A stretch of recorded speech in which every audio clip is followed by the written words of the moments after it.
faker. I think you're the fake hedgehog around here.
Wednesday night, and you know what that means. It is time for Wrestling is Silly, the greatest wrestling show on the internet. Joining me for the first time in far too long is everyone's favorite tiny teal dream boy, the blue lens to the red lens in this 3D glasses of chaos. Rue, how are you doing this evening? It's me, and I'm good. How are you? Thank you for having me on again. I'm doing real well. I spent my weekend down in London watching Wrestling? Matt did his stupid cricketune thing and it knocked me off kilter. I was in London watching the biggest wrestling show in the history of all wrestling shows with Matt. The first time I've seen Matt in person in far too long. I had such a great time, and now I'm here to bring even more wrestling to you in a far sillier form. Slightly smaller stadium. I mean, yeah, we don't have 80,000 people like All In did, but we still have a cooler crowd. I mean, I think our crowd is far cooler than... Even though I was in the other crowd, I still think our crowd is cooler. I mean, technically you're in this crowd too. I mean, so true. Therefore, the kind of like common factor in this is you being in the crowd. I make wrestling shows good, is what you're saying. There we go. Yes, exactly. Well, speaking of good wrestling shows, we have an absolutely fantastic show for you this week. It is the week before September Scuffle, our September special event. It's like a pay-per-view, but you don't even have to pay for it because this is free on twitch.tv. We have... But it is September, so you could pay for it. I mean, if you did want to pay during September, then you'd get 25% off your subs. If you think that show is going to be exceptional, which it fucking is. We've already confirmed Gus versus Colonel Sanders for the world title. We have already confirmed the Sega Dreamcast, that is the Fight Just Friends and Sonic Generations versus Springfield Sports Center, and a mystery fourth guest in a blood and guts / war game / call it whatever the fuck you like match. And so much more is going to be announced in the next couple of hours. It's going to be a good one. It's gonna be a fantastic show next week, and a fantastic show this week as well. Our opening contest for it. Sorry, I jumped the gun a bit. How was your week? How have you spent your week / weekend? Trying on maid costumes, getting scared about hot sauce arriving. You know, just standard things. Normal stuff in the life of a streamer. Truly. But yeah, it's been good, and I'm looking forward to tonight. I'm glad to be back here. It's always fun coming and hanging out with you and watching people punch each other. It is always a pleasure to have you on the stream. Like I said, our opening contest is, and I've been informed that this was supposed to be on the show next week. This was supposed to be our Twitch title match for next week. However, due to somebody sticking their big monkey paw where it didn't belong, plans have changed somewhat. So this week, our opening contest, He-Man versus Bowser Jr. And I gotta say, I love He-Man. He-Man has been on a tear lately. Like since getting the title, since moving away from the Empire, he has been on an absolute tear. And this week, like, he sees something in Bowser Jr. He sees something in Bowser Jr. and I trust him. I mean, he's made what one bad call in his life before, which was joining the Empire. Other than that, like Captain America, Skeletor, even the thing with Princess Peach, like he has.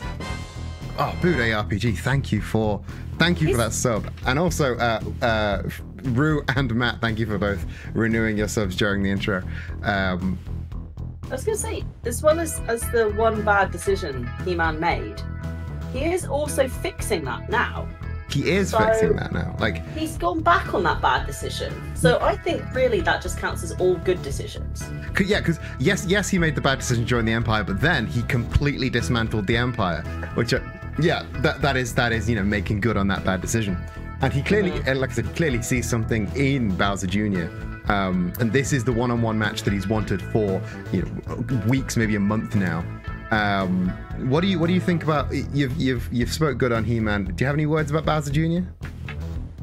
I think I've seen him fight once, And I was, I was quite impressed as well. As someone who doesn't like kids, to see someone small in the ring is always a bit like, what are they going to do? But if He-Man believes in him, I believe in the Bowser Jr.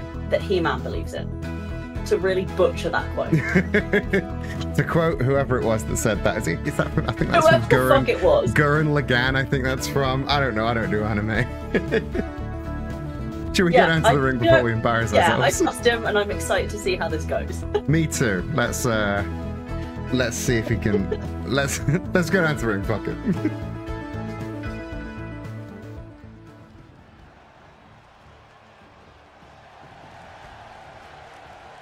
The following contest is scheduled for one fall. Making his way to the ring, representing the Rebellion from another time, weighing in at 265 pounds, the Internet's Wrestling Champion, He-Man. That belt looks so good on him. Right? Like, a bright purple belt like that is hard to pull off. He makes it work. He makes it work. He does. I think it's the leather skirt as well. Good combo. You heard it here first. Next season's fashion trends: a gaudy leather belt and a matching leather skirt. Well, I say matching. They're not matching. They're vastly different colors. And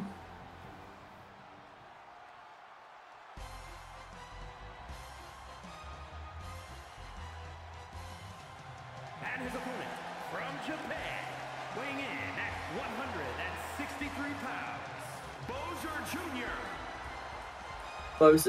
Bowser. The announcer's a big fan of Game Grumps, and that's how Aaron pronounces it. So I think he's just taken that on. It's going to be a very interesting clash of styles between these two. Obviously, He-Man, the big powerhouse, likes to, throw children around. And Bowser Jr., obviously a lot quicker, a lot more flippy, a lot more high impact. Also a child. Also a child. Seems like a good matchup. I mean, bell's about to ring. There's only one way to find out. Ding ding, motherfucker. And the bell has rung. Gus, our lead official there. Smiley case holder Gus still turning up for practice. Oh! Fisherman Buster from He-Man out the gate. And now wrenching back at the arm. He-Man, He wrenched back so hard that it went through his shell. Yeah, that's gotta hurt. Tucked the arm under the shell and then dropped him on the shell to really injure that arm. And then a huge power bomb. He-Man really, really taking Bowser Jr. to his limits. He's come out like fighting. He's not. He said, "I'm not going easy on you just because I wanted this match." Yeah, the beautiful Michinoku driver there, and the sharp kick to the tummy. Sheer drop brainbuster. Bowser Jr. dropped right on his head there, having to drag himself up by the ropes. And I mean, if He-Man sees promise in Bowser Jr., he's got to learn to deal with these kind of atmospheres. And he's trying to fight back now. Hops over the top rope. Oh! Classic lock up there. Is it going to come back? Are we going to see? Huge Michinoku driver. Not quite the comeback that we expected, but no. Bowser Jr.'s got a lot in the tank. Oh, T-bone suplex there. He-Man gets the pin. Kick out at one, though. That's sending a message. You won't do it that early. Not that early. Not at all. But big, huge power bomb, and he's not going for another, is he? A deadlift power bomb this time, really showing off the strength of the Twitch champion. Maybe he's just slow to get started, Bowser Jr. I mean, he's very new. He's very new to the wrestling world. This is the first time he's taken on a challenge like this, and wonder if it will be the last. I the hope way this is going. I mean, He-Man has got to know Bowser Jr.'s limits. Big King Kong lariat there, and He-Man going up to the top rope now. We don't often see him climb this high. Big sit-out senton though. That's gonna. Bowser Jr. though not seemingly slowed down by this. I mean, no. Thrown into the ooh, ducks the splash and gets the drop kick. Is this Bowser's time? Is this the comeback? No, spoke too soon once again. Up on the shoulders of He-Man. I genuinely keep jinxing it. And the snake eyes off that top rope. Oh, nobody gets the boot up. And the super kick connects. Beautiful super kick there. He-Man, they're rolling out the way. And hits that big King Kong lariat, turning Bowser Jr. inside out. A short-lived offense there. And another half and half suplex. Did almost get Gus with that one. Did, but you know he's turned a new leaf. He's way more agile now than he used to be. But ground and pounds there from He-Man, and now is that a bear hug attempt from He-Man, just trying to squeeze all the air out of the lungs of Bowser Jr. Oh, I'd quite like a big hug from He-Man. He's quite beefy. These hugs are a little bit more dangerous than most. But the clap around the ears and lariat right into the corner there. Ooh. Bowser Jr. making an escape. Both feet to the center of the chest. Sends him sprawling. I don't want to say it, but it might be. A shot. I think he caught him with the claw there, and the tope suicida right to the chest of He-Man. He-Man, I think might have been bust open by that claw. What are those big feet good for? Seems to be hitting someone in the eye. Stomping and kicking. Sharp DDT on the mat, right on that freshly cut open head. I think, like you said, he's a bit of a slow start, but he's finally woken up. He's finally in the match. He's just got to rev up a little bit, hasn't he? A beautiful pop-up Hurricane Rana there. Right on, not quite on the mat, but on that steel end of the ramp. Not quite the hardest part of the ring, but it's gonna hurt either way. Yeah, it's up there. It's up there with the hardest part. And now He-Man hitting the power of Grayskull as soon as they get into the ring. Center of the ring, gets the cover. Is this it? No. Power of Grayskull out of nowhere. That easy. Bowser Jr. still got gas left in that tank. And chance of fight forever. I mean, this has been one hell of an opening contest. I could see these two definitely go forever. Huge pump kick there from Bowser Jr. And the shooting star press. Just a 1 count though. Just a little punch there. Gus, get out of the way. And a second one takes He-Man down. What would it mean for He-Man to lose this one? I think like for He-Man, there's no losing this one, because if you win the match, you win the match, and that's great. But if you lose the match, you've proven that the guy you have faith in does actually have a future. So for He-Man, this is a learning experience. Beautiful Delfino driver from Bowser Jr. showing excellent strength there. Gets the cover. Could this be it for He-Man? Come on, He-Man. Very, very close. I don't think anyone was expecting a move like that from a guy that small, but he surprises us with those feats of strength. He does.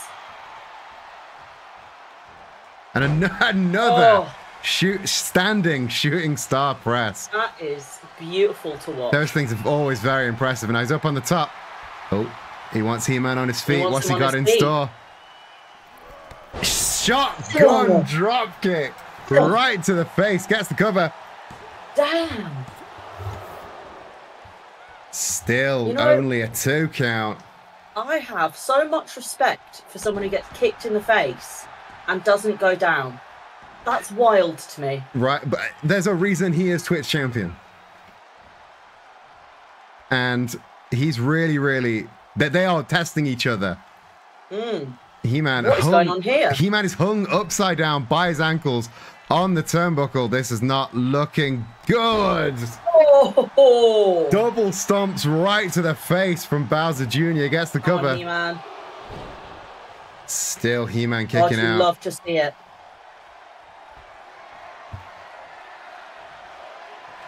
Oh, is he going for it?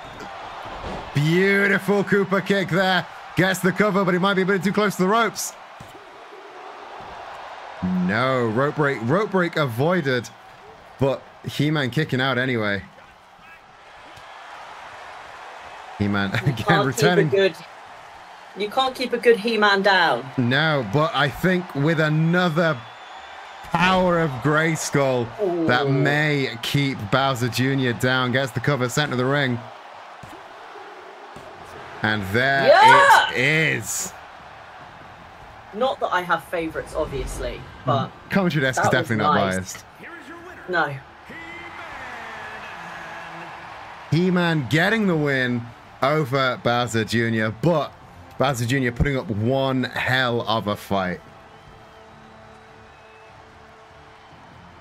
Oh, hello. What a celebration. There's a lot of newfound confidence in He-Man. We love to see it. We always love to see.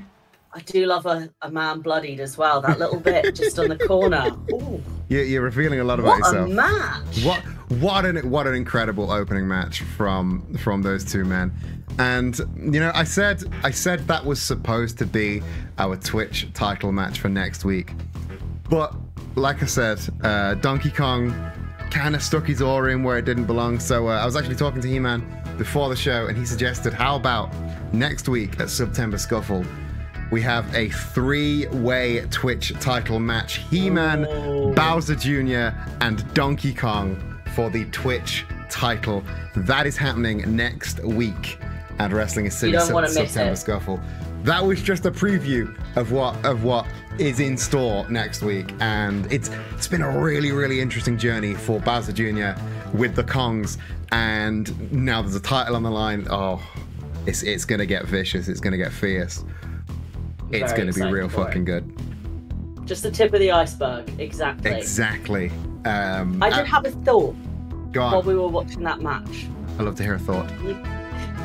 It's called a King Kong Lariat, right? Yes. I think we should rename it the Donkey Kong Lariat. I mean, when he does it, it's a Donkey Kong Lariat. But then again, he's so fucking big that every lariat he does is a Donkey Kong Lariat. So, as I just thinking, just thought, just an idea, sprinkle in there. I mean, I'll put it to the council. Those that were fans of King Kong Bundy might have something to say about that, but he's not here. He can't defend himself. He's dead. He's fucking dead. Incredible, exceptional. Who's next on the docket this evening? Next on the docket, we have the Battle of, as you described them, I think it was two terrifying bears. Is that what you said? Two scary looking bears. Two scary looking bears, both of whom are going to be in the Smiley Case Battle Royale next week at September Scuffle. As you know, Gus has technically already cashed in that Smiley Case for a title match next week. So the Smiley Case is going to be back on up for grabs next week. We've already seen that Miles Morales, the Webmaster and Mackie Chase are in that match, and adding to that match are these two competitors, Winnie the Pooh and Glam Rock Freddy. Now we've seen a new leaf from Glam Rock Freddy recently since joining the Empire, learning about workers' rights and learning to seize the means of production. Winnie the Pooh, however, well, you can see he's got what's the opposite of a fan base? A hate base. A hate base, an infamy base. But not even one of those hate bases where you love to hate them. This is just pure, unadulterated hate. And I feel it too. we all hate to see Winnie the Pooh. However, you cannot deny when he comes into a match, it's special. When he comes in, everyone's on edge.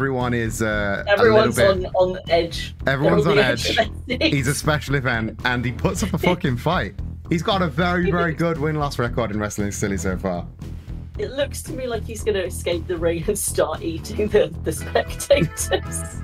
Now, we do have special things in place in case that happens, but it hasn't happened yet, so I have no reason to believe it's going to happen today. And also, we are safe because Spanish commentary has insisted on being right by the desk, so if he wants to eat a commentator, he's going to eat them before he sees us. We're in our cushy little booth. Yeah, we're in the little booth up by the ramp. We're safe. We're happy. Any last words before we go down to the ring for this match? God help us. God Help us all.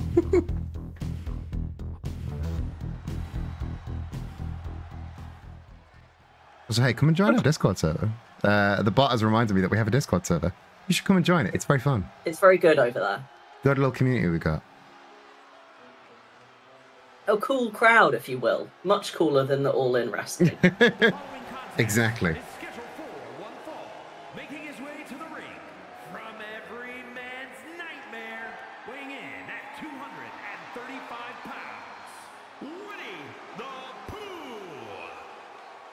From every like to say- man's nightmare.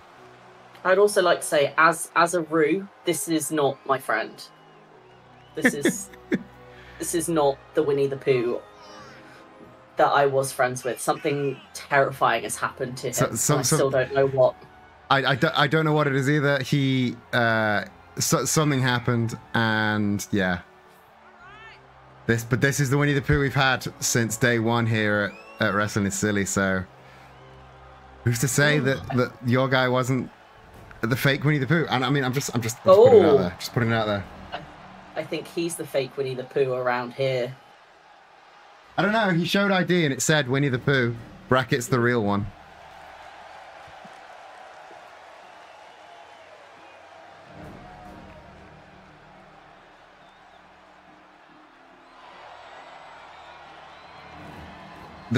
He puts his hand to his ear like that and he gets cheers, but I think they're people that are terrified about what might happen if they don't. I Definitely think not he's a maybe crowd listening favorite. for the booze. Maybe he wants the booze. Do you think maybe he wants the booze? Maybe. I feel like he's someone who would get off on it. I mean, I don't want him to get off in the middle of the ring. If we could not. Not like that. But now it's time for a far more nicer bear. Here he comes. The glam rock star that we deserve. And his opponent, representing the Union from New Jersey, weighing in at 335 pounds, Glamrock Freddy. An absolute hero.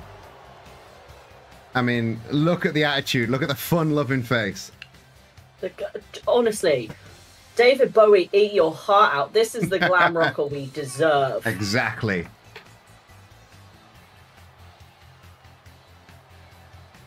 Big fan of that teal lightning bolt on his chest as well. I thought you might be a fan of that. Yeah.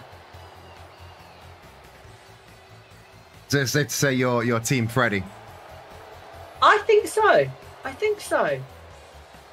I'm always a fan of seizing the means of production as well. So he's got Aren't we all? some goals close to my heart.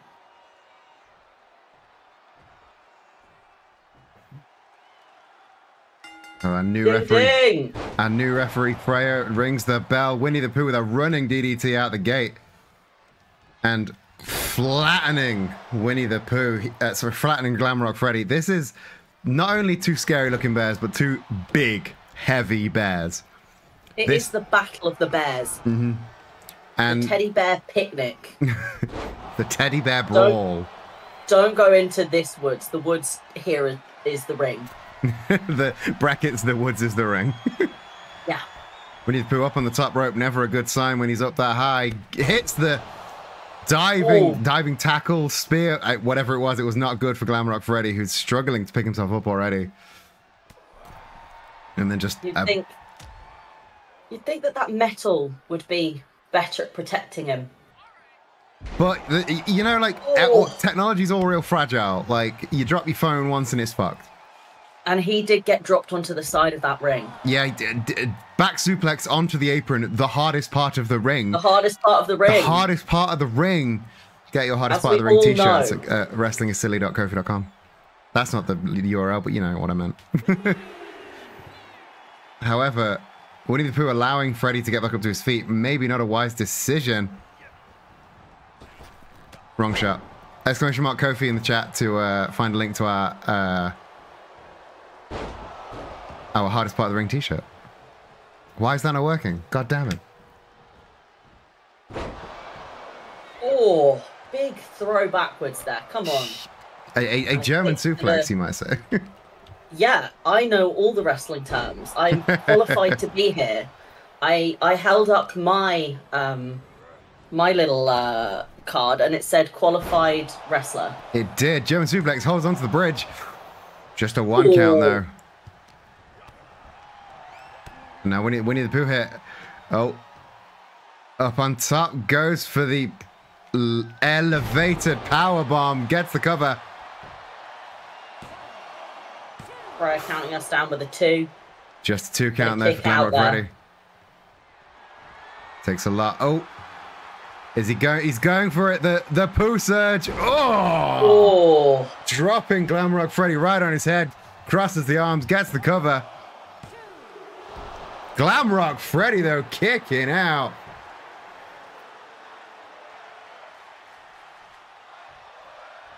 And more chance of fight forever from the crowd. Forever. It's been an interesting match. Lots of big throws. Lots of big throws.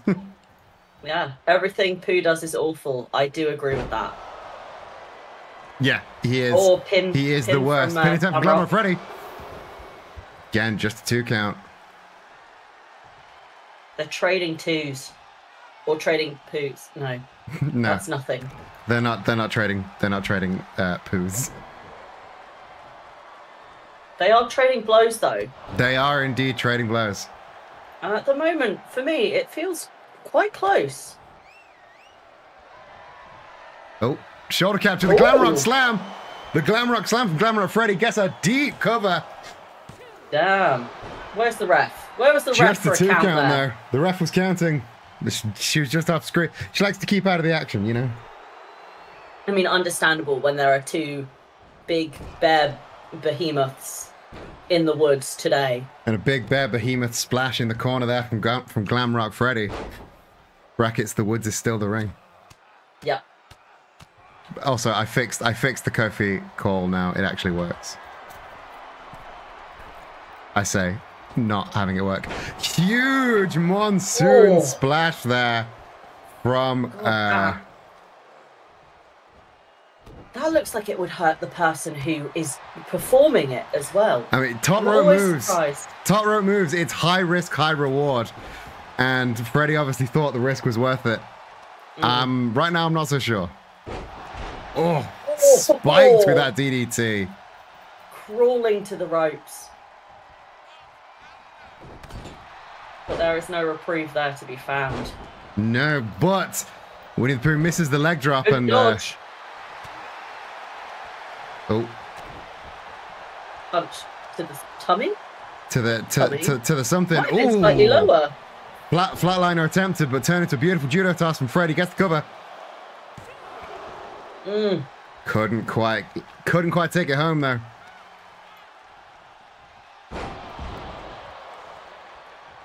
And again, exchanging a DDT as a receipt for earlier.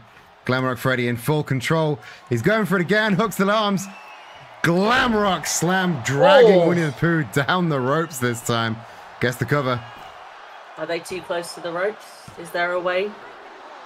Yeah. Yes, Winnie the Pooh grabbing that bottom rope. Good spot. I didn't think he had the wherewithal to grab the rope, but he saw it. Oh.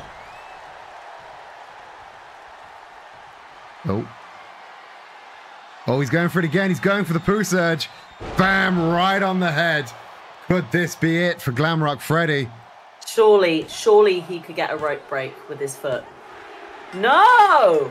I think being dropped on your head when you weigh that much, you're not thinking about where you are anymore. So I don't think he was thinking straight to get that rope break. It's unfortunate, but it's the way it goes.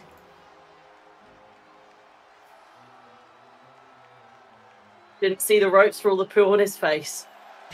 Oh, can we not? It wasn't me. I blame chat. Okay, I'll give you that one. I'm just reading it. I'm just reading the comments.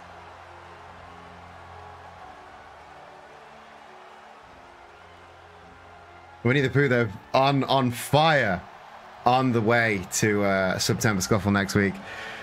He's coming in with that momentum. Maybe he'll be the one to take the briefcase. Maybe he's the one to beat. Yeah, I mean, everyone else is too busy trying to be liked. Yeah, he doesn't care about being liked. He just cares about winning. I don't even know if he cares about, you know, winning titles. He just cares about winning. Cares about winning. But yeah, he's a sight to behold. God, he loves to showboat as well. Yeah, I mean, I've cut the feed back to the commentary because I don't know how long he's going to be out here showboating. He's still going, folks. He's finally stopped. But yeah, he is just about crushing his foes. I don't know if he has enemies or if he has friends. All he cares about is crushing whoever we put in front of him.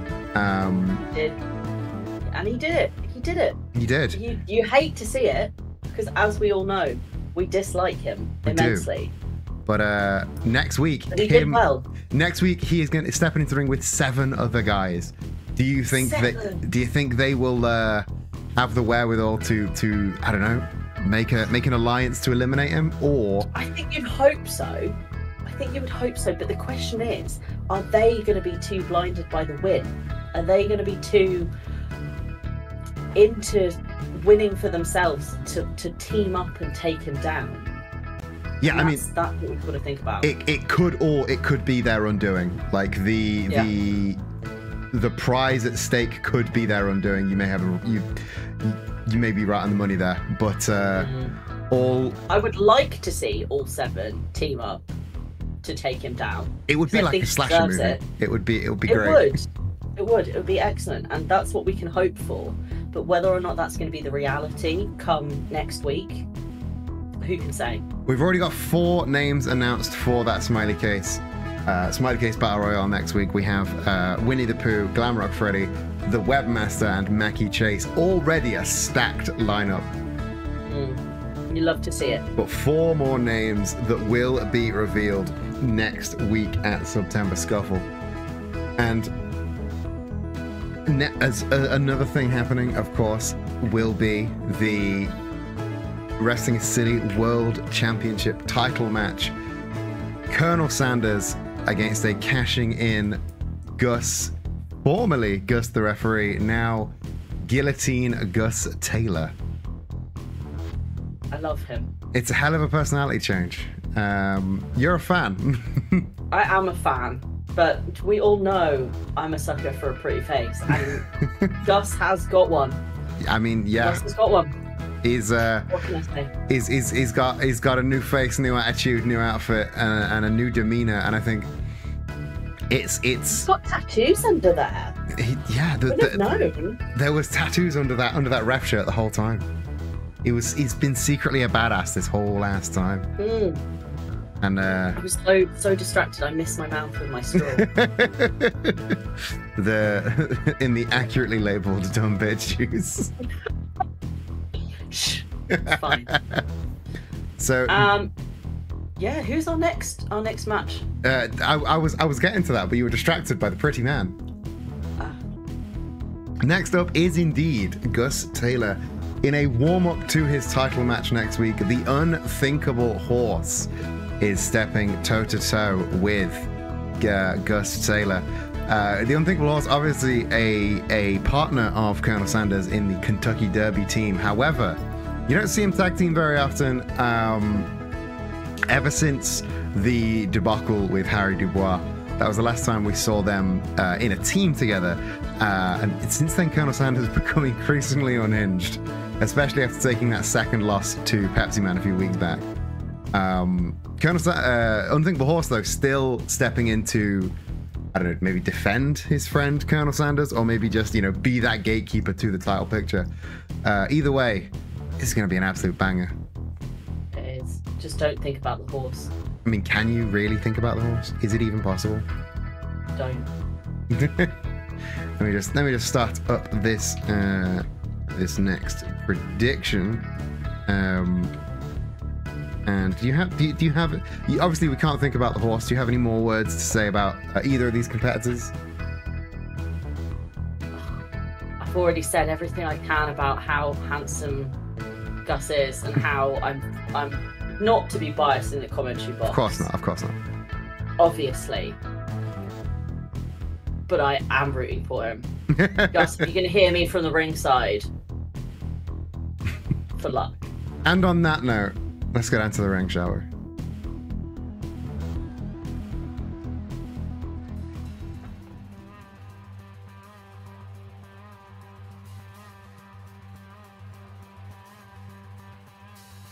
The following contest is scheduled for one fall. Making his way to the ring from Yonkers, New York, weighing in at 183 pounds, Guillotine Gus Taylor. He's just so cool. There's so much new confidence since obtaining that smiley case, and he is now so damn cool. Do we think he'll go back to refereeing after this, or is this the start of a brand new Gus? I mean, he's still doing reffing duties.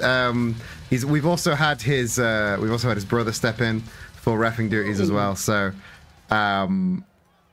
we're not like. I wouldn't mind if, obviously, we don't want the world champion being a referee. That seems a bit one-sided. Yeah. He's got to think about this before really committing, I think.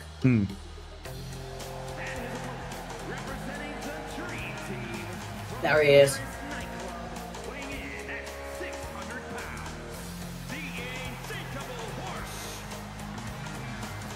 Don't think about him.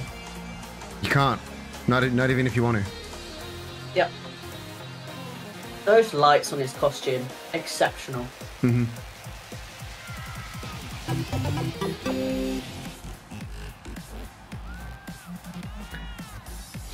Great entrance music as well. Oh yeah, I mean, he is a non-stop party, and this is non-stop party music.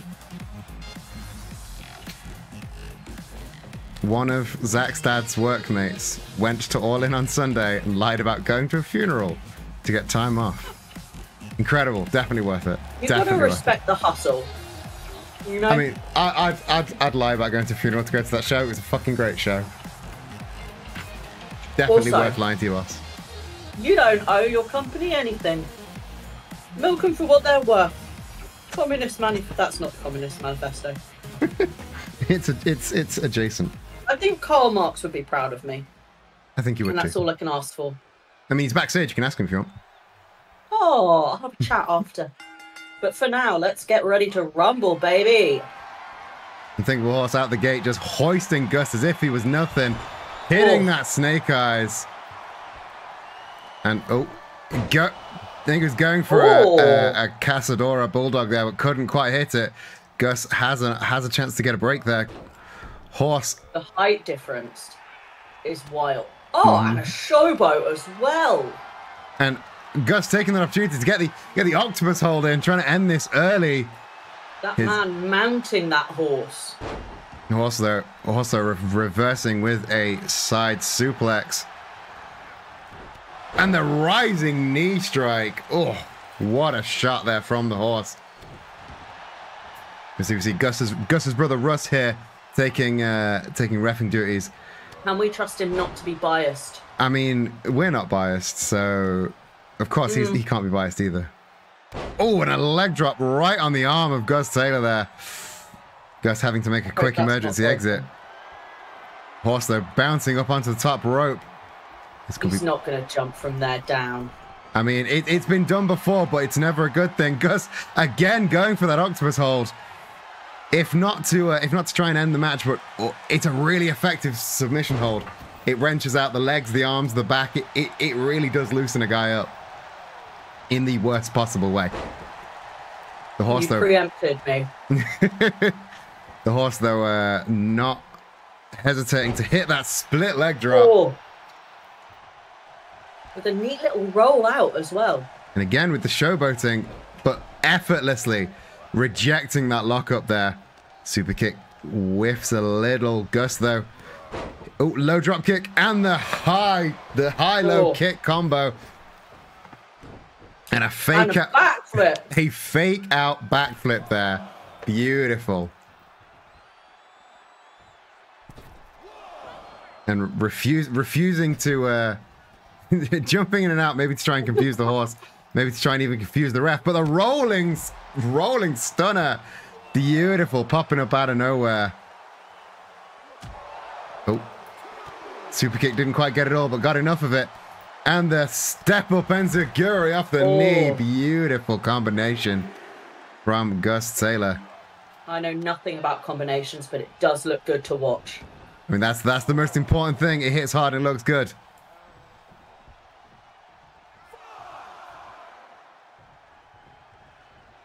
Gus maybe trying to taunt the horse to get out, but the horse ain't having any of it. Gus returning to the ring, sidestepping the lockup. A few kicks to the thigh, and the sharp DDT right in the center of the ring. Just a 1 count, though, from the horse. First count of the match. First pinfall attempt, and the small package driver. All of Gus's body weight right onto its neck there. But he seemingly bouncing back pretty well. Taking another emergency exit there, but the horse... Out of the ring. Horse with a tope con hero attempt. Gus, though, ducking straight to the ground to avoid. Sending the horse careening over the top rope right to the apron. High risk, high reward. Watch out, Spanish commentators. Yeah, I mean, again, every week we say, y'all should move. They're not having any of it, though. Mistimed showboating there from Gus. Horse up on the top rope. This is very dangerous. Oh, beautiful momentum suplex there. And a sharp combination into that wheel kick. Unthinkable Horse on fire now, but when he's so much taller and so much more powerful than his competition, it's far easier for him to just ragdoll them around like this. Yeah, maneuvering Gus into a position. Into a avalanche gut-wrench suplex. That's a long way down, and I wouldn't want to take that. Still kicking out at 2, though. That would have put a lesser man away, but not our Gus. Horse, up on the shoulders of the horse, into the, almost an F10 there.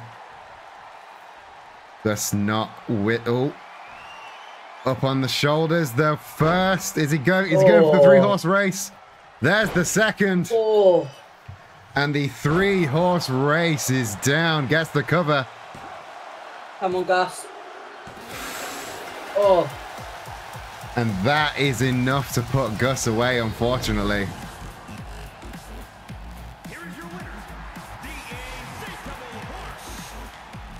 I mean, it was a hard-fought match from both competitors, but this doesn't really bode well for Gus going into a September scuffle next week, I gotta say. No, I was expecting maybe a little bit more from him this evening. Yeah, I can't say I disagree, but he's still quick match. Yeah, he's still trying to find his feet in this new place. Last week he fought Wallace. This week he's fought the Unthinkable Horse. 2 very, very hard opponents. And he struggled. He's gone in at the deep end a little bit. He really has. But if he's facing the champion a week, I mean, this is the kind of thing he's got to prepare for. Unfortunately, couldn't get a win either time. But I still think he's got a chance. You know, I still think he's got a minor chance to win that title. I hope so. I mean, with Sanders getting more and more desperate, he's unpredictable and he's not thinking straight. So with desperation comes mistakes. Yeah, he's getting sloppier. Yeah. Our next match, somebody called Jedi, because we are heading to the women's division for this next match. Our current women's smiley case holder, Toph Bei Fong, is on an absolute tear at the minute, and I mean, she's won tables matches, she's won submission matches, she's won regular matches, and I think her opponent this week is the only real obstacle that she hasn't faced yet, and that is a powerhouse in the form of Miss Piggy. Now, Miss Piggy debuted last week here at Wrestling. Well, I say debuted, sort of returned to Wrestling City last week in a match against 2B. And while there was some Bayonetta shenanigans there that may have upset Miss Piggy's chances of winning, she put on one hell of a show. And from public response alone, she has been offered this opportunity from Toph. No stipulation was picked by Miss Piggy, so this is a straight up singles match for that smiley case. What do you think about these two competitors? I'm very excited. The last time I was on, there was some excellent women's wrestling, so I cannot wait to see what these two powerhouses bring to the table. I mean, I love Toph, I do, but there's something about Miss Piggy. Miss Piggy's got that X factor, and there's not a lot of powerhouses like her in the women's division, so yeah, it's quite hard for Toph to prepare. I think she's got the power of love on her side with Kermit cheering her on, hopefully. But I think it's Toph for me. You think it's Toph for you? Well, everybody else predictions in the chat. Toph's on a roll. Toph is the current smiley case holder. She is she's coming into this with the champion's advantage. But Miss Piggy's got that X factor, so who's to say what's going to happen? We don't know what it is, and we should be afraid. Nobody messes with a Muppet. I think that's good. That's a good final word. So let's go down to the ring, shall we?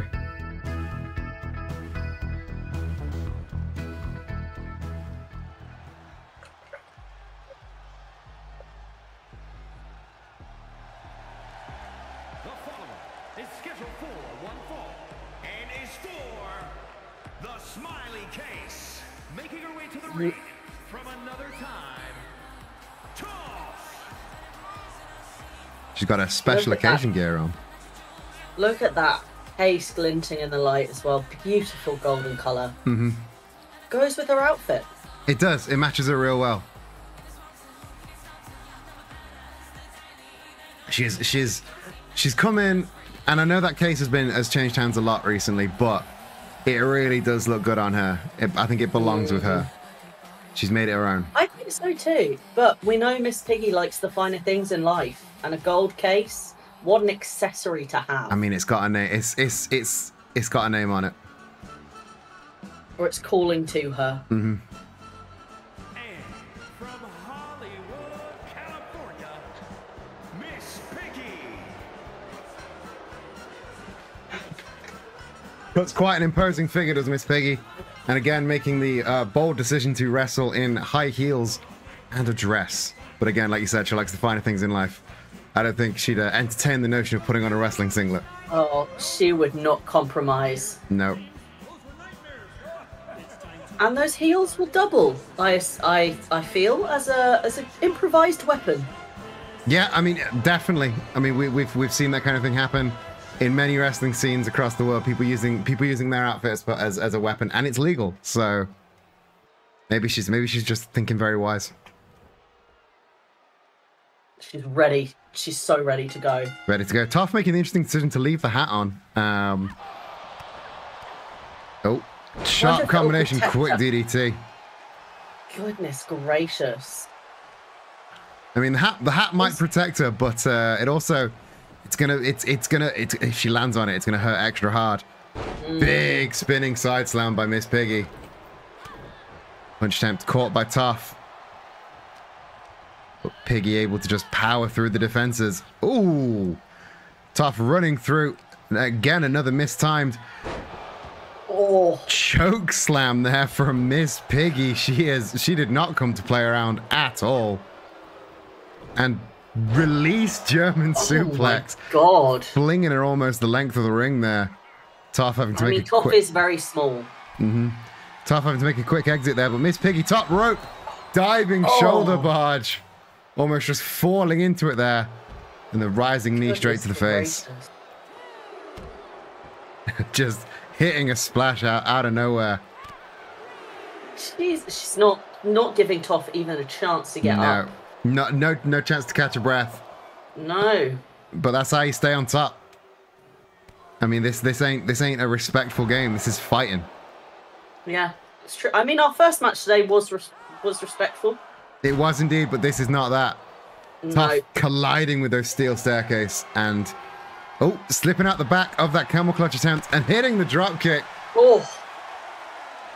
Is this a comeback? Freya's up to an 8 count now. If this goes to a double count out, the champion does retain. But Tough just about able to beat the count. Miss Piggy not happy about that. But grabbing Tough by the back of the neck, taking her over to those ropes.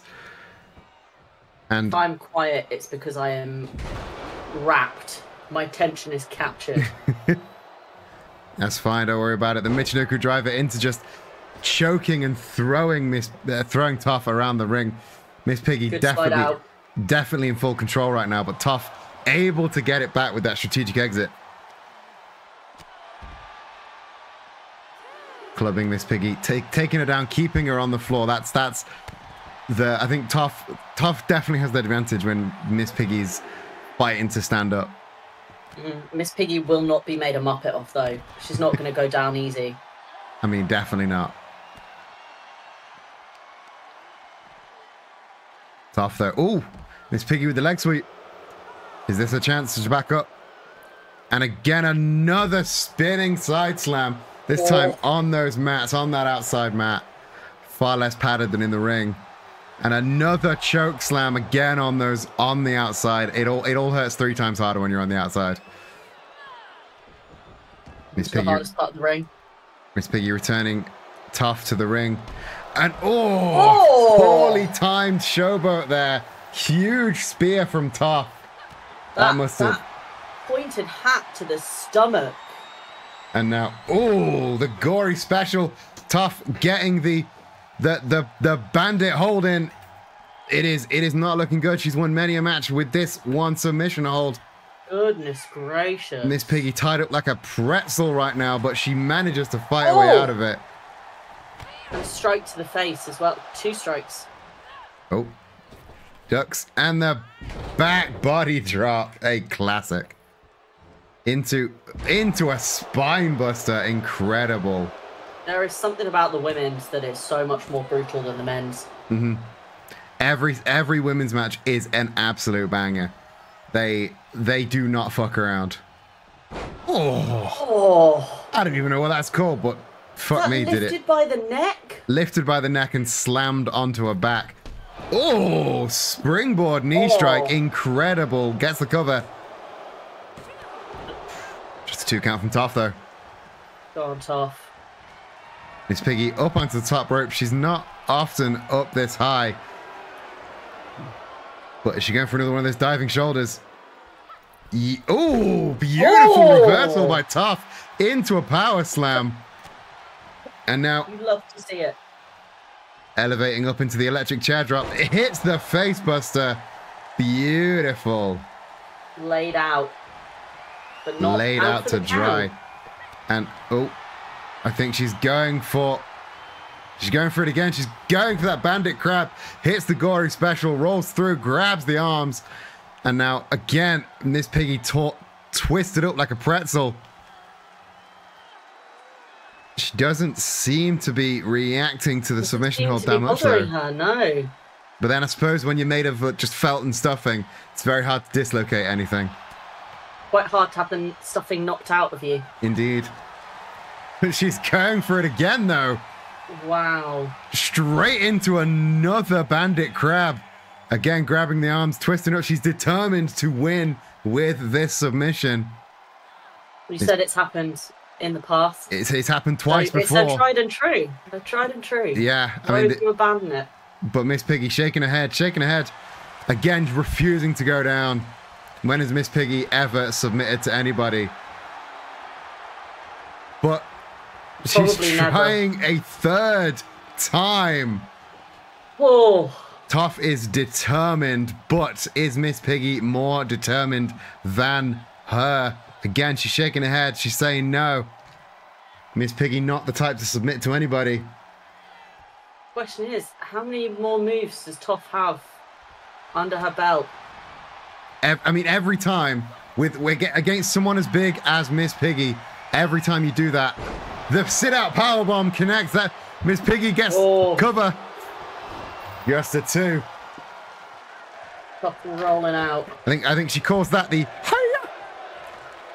She did, as she dove from one of the ropes earlier, say hiya. And I thought, damn, she did it. She did it. She said the thing. Running power slam. Miss Piggy back in control. I'm amazed after all that arm contortion with those bandit crabs. Miss Piggy's still able to lift and throw somebody like Tough, but she's definitely not backing down, but neither is Tough. I think this is where I would be chanting "Fight Forever." This is a fight forever kind of match. Oh, pump handle gutbuster there. Not seen one of them in a long time. Both competitors now taking that exit. Oh, Tough attempted something. Miss Piggy had the leg, but the roundhouse kicks, the kicks, the punches to the gut, and the hammer blow taking Piggy down. I still can't predict a winner for this match, I gotta say. This could still go either way. Tough is trying to take this pig to the butcher's. She is. She's trying to make that bacon, but the pig won't go down. Both competitors back in. Can't decide whether she wants to be in or out the ring either. Oh. Chop attempt from Miss Piggy, but Tough just running through it, and again, brutal neck suplex there. Tough not wanting to let this fight bleed out to the outside again, but then she nearly lost last time via count out. So, and again, going to that well for another one more time, hitting the gory special, getting that bandit crab again, yanking, determined to make Miss Piggy tap. And that is it. Fantastic match. Incredible Fifth or match. Sixth time the charm there. Yeah, fifth, sixth-ish. Tough remains your women's smiley case holder. She is proving she is a limitless fighter right now. But, I mean, she's holding that case. She could cash in that case whenever she liked. Choosing to hold on to it for longer and longer, it's an interesting decision. But some people might think, you know, cash in as soon as you can, get that title shot. Let's go. Let's make it happen. But she's finding her time. Yeah, she's waiting for the perfect competitor.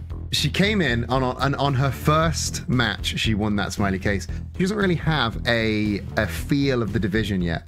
So I think this is actually a really, really good way for her to, you know, find the strongest challengers in the women's division, because she has that big smiley case shaped target on her back. And once she has that feel, she then can more confidently hit the cash in the case, get that belt. It was what a match. What a match. I mean, that's not to downplay Miss Piggy at all. Miss Piggy absolutely killed it that match. I mean, she did. Jonathan 52, welcome to the chat. Welcome to Wrestling Is Silly. If you just tuned in, you've missed an absolute banger of the first half of the show, culminating in like we said, an absolute classic from the women's division yet again. I mean, they never disappoint, do they? Every time I watch the women's matches, I am blown away by like just the amount of brutality, like in the best possible way. There is something so special about them that I don't think the men quite have down. No. And that might be a controversial opinion, I don't know. The women's division is banger after banger after banger, and they just know how to keep hitting. Yeah, they really do. They put the men to shame sometimes. They do. But like I said, that is the last match of the first half of the show. My back hurts. Welcome. I meant to say hi, but I got so wrapped up in the fight that I forgot to type anything. Welcome to Wrestling Is Silly. Come for the fun co-hosts. Stay for the oddly enthralling fights. That's how we pull people in. I bring in co-hosts that are way more popular, talented, and cool than me, and then their chat is like, "Oh, this is actually a really good show. I should stick around."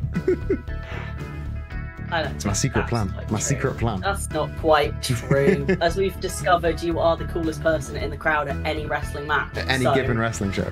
At any given wrestling. I mean, if I'm coolest, then you're definitely second coolest. Only the coolest people get in this commentary, guys.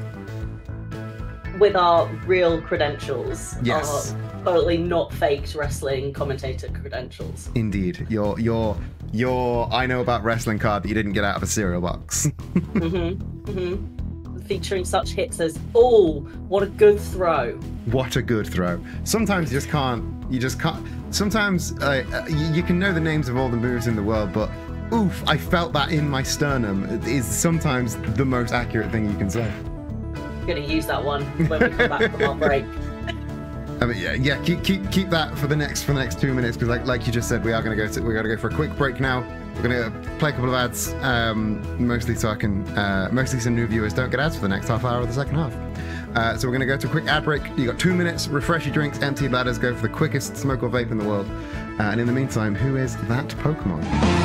Who's that Pokemon?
Wrestling is silly, everybody. If you're just tuning in, you're just in time for the second half of the show. Joining me for the first time in a long time is everyone's favorite Tiny Teal Dream Boy, Phroobin.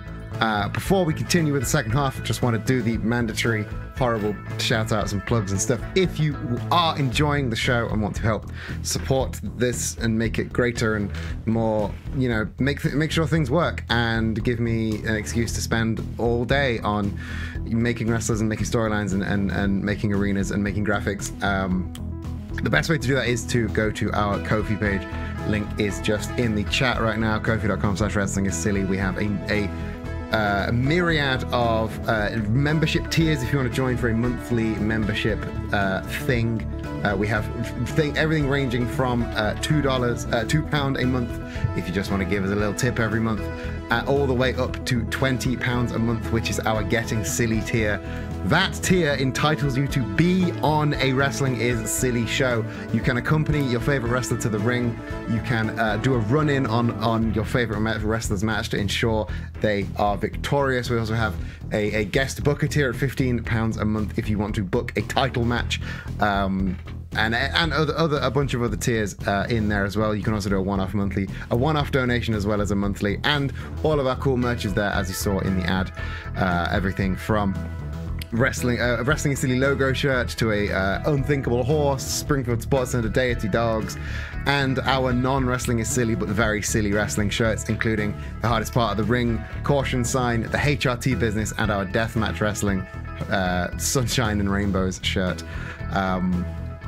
I want to give a huge shout out to our current It's Getting Silly tier, £20 a month Ko-fi member Ayakara, and everyone else in the VR chat watch parties. I'm so amazed that the VR chat watch party is a thing that exists, and it never gets old. I also want to give a big shout out to Rue for joining me on the show. If you're not following Rue already, I gave that shout out in the chat. Everyone go follow Rue.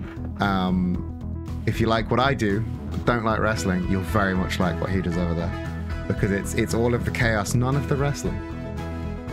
Yeah, but the wrestling is what's fun. No, the chaos is what's fun.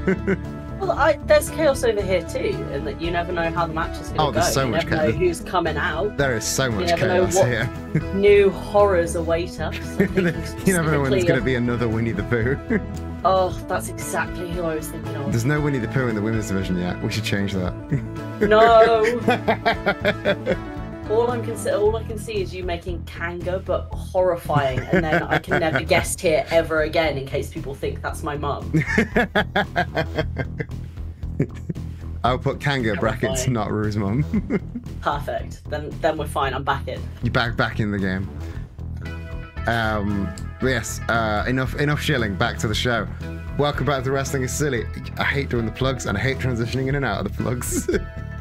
You got this. You're doing great. Who have we got next? We are back in the women's division after our break, as Bayonetta is once again on the warpath to what she feels is her title, her championship belt. This week, she is taking on Marnie. Marnie, someone we've not seen in quite a while, but she was...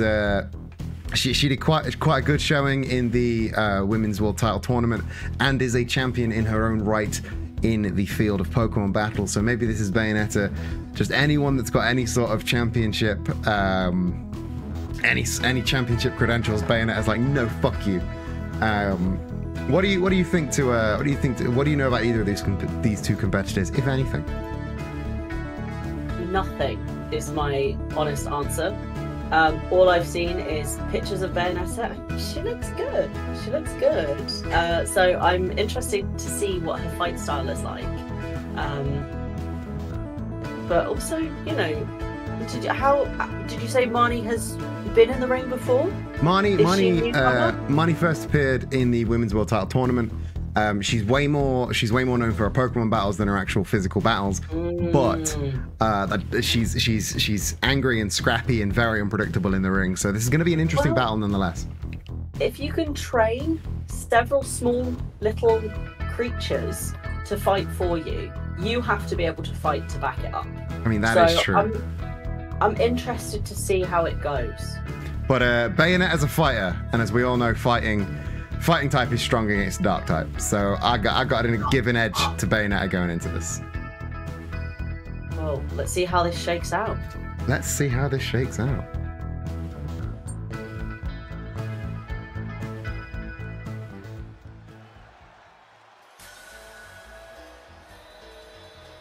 Great opening music. We're ready. It's scheduled for one fall, making her way to the ring from wherever she wants. Bayonetta!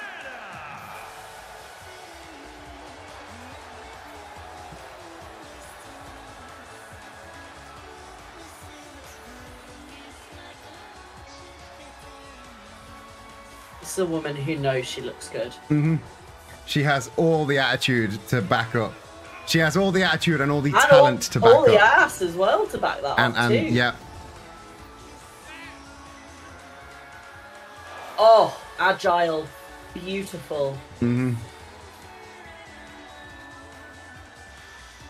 That split felt unnecessary, but absolutely incredible to witness. Nothing she does is unnecessary. Every bit of this, even the time travel so she could get in the ring twice, absolutely necessary. It's her world and we're truly just living in it. Yeah. And we should be grateful to see this match.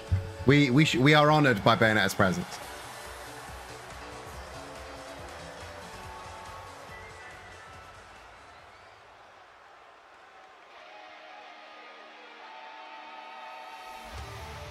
I think I'm betting in the prediction. I think I'm going with Bayonetta. But Marnie not one for a lack of attitude either. She's loving herself there. Enjoying that jacket she's got on. Look at her go. It's iconic.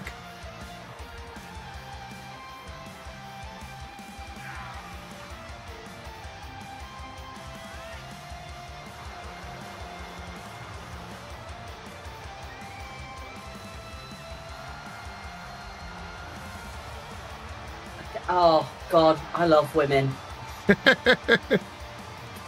That's all I can tell you. Only the best and only the gayest get to wrestling as Silly.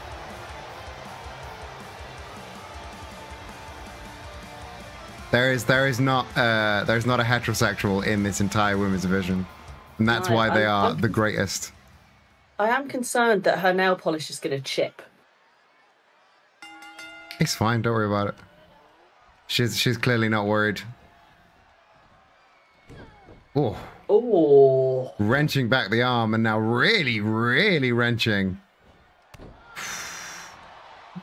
Shout out to women, they are my favourite guy. Thank you. Women are my favourite guy. Oh. Short arm, forearm strike. Marnie not to be forgotten. Couldn't decide whether she wanted to be in or out the ring though. I think she had a strategy, but Bayonetta got up a bit faster than she anticipated. So she changed tact and oh, beautiful enziguri there. Bayonetta not used to being the one on the underhand in the opening moments of the contest. Usually she's got that explosive out the gate. But Marnie's taken her by surprise this time. But the spinning heel kick. Oh. I'm surprised Marnie can get up after that. I would be out like a light after eating one of those. The control as well there with that kind of kick up and landing. Beautiful. Beautiful handstand elbow drop and then just beating mercilessly at the back of Marnie. Oh, I thought she was going for a third there, but instead just forearm across the face. And oh, big, like another short arm into running off that second rope, flipping over into just a crossbody. I mean, you see why we love Bayonetta now. You're on board. Yeah, I mean, I wasn't not. Look at that. Look at the.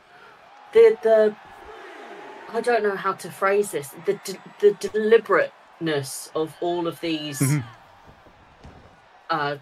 moves that she's doing. It's like an art form. Yeah. Oh yeah. She has full control over every inch of her body. She like it all looks like it's just theatrics, but every move is intentional. Every move is deliberate. The big beautiful meteora there, and I think she's going for the full climax. Bam! Connecting with that butterfly pile driver. Goodness me. Not going for the cover though. An interesting strategy by Bayonetta. She's not done making a statement yet. But she's doing her best impression of a Street Fighter. Oh, I thought that was going to be 3 there. Had she made that cover straight away, that would have been 3. But Bayonetta is a little bit overconfident.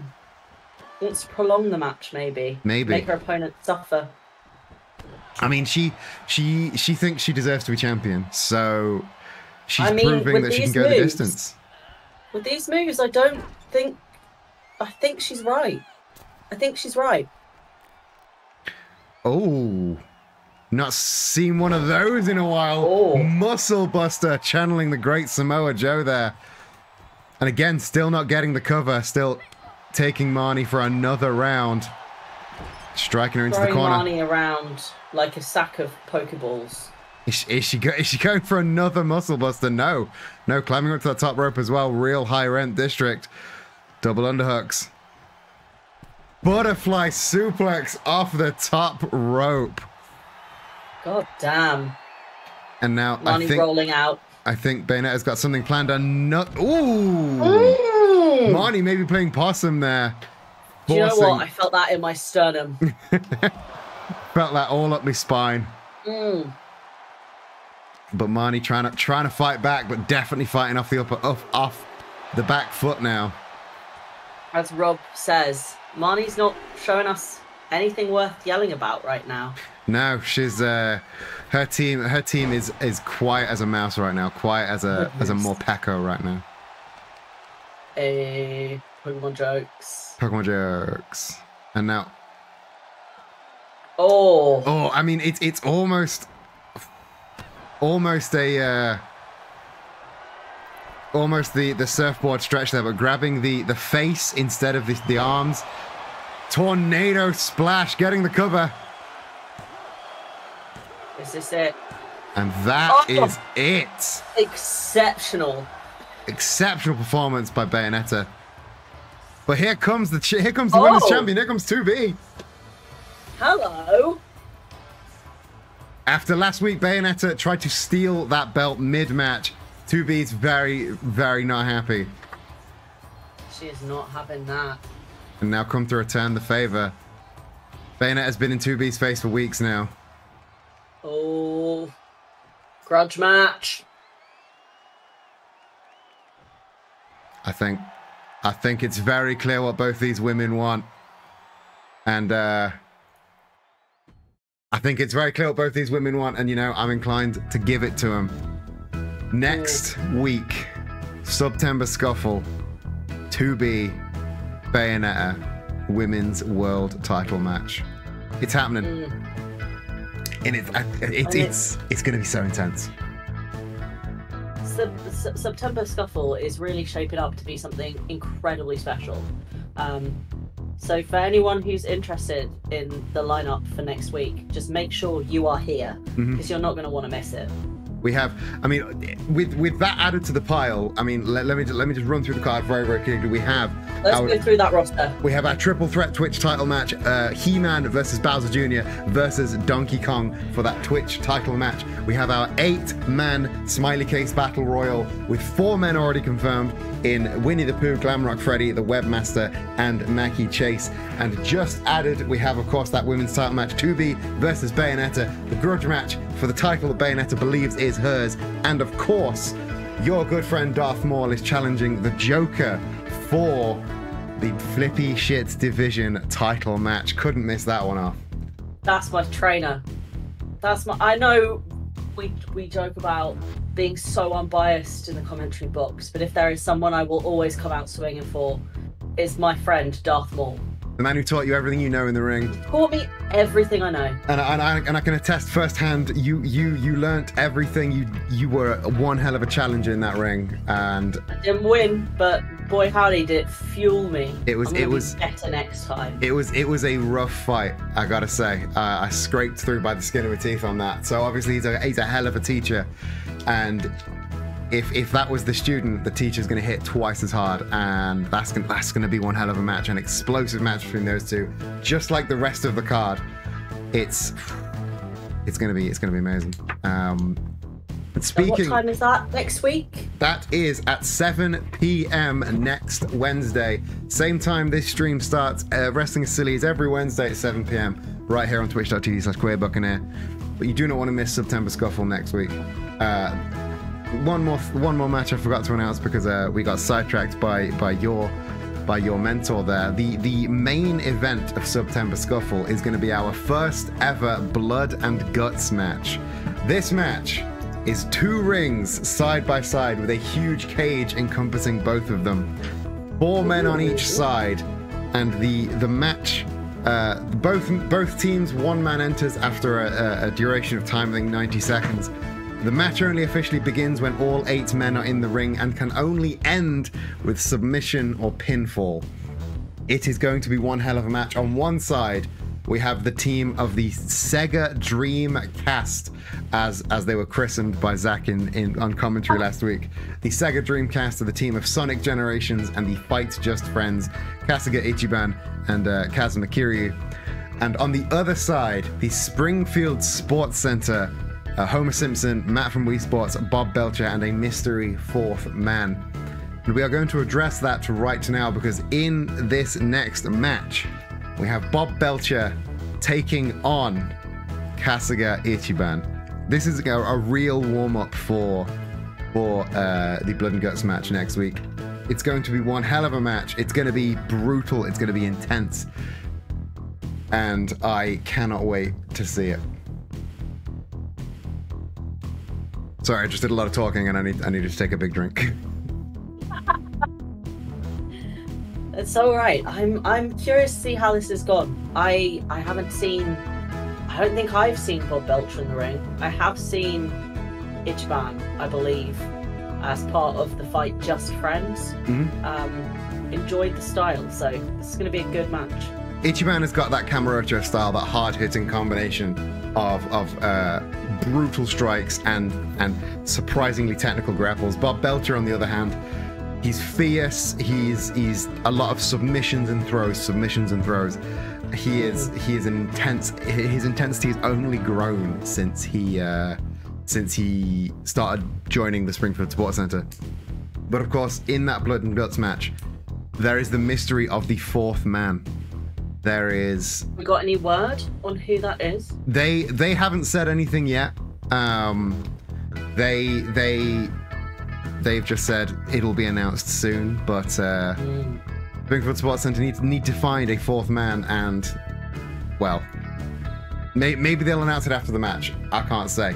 But Bob Belcher, Kasuga Ichiban, it's going to be one hell of a match, and I think let's go down to the ring and see how this shakes out.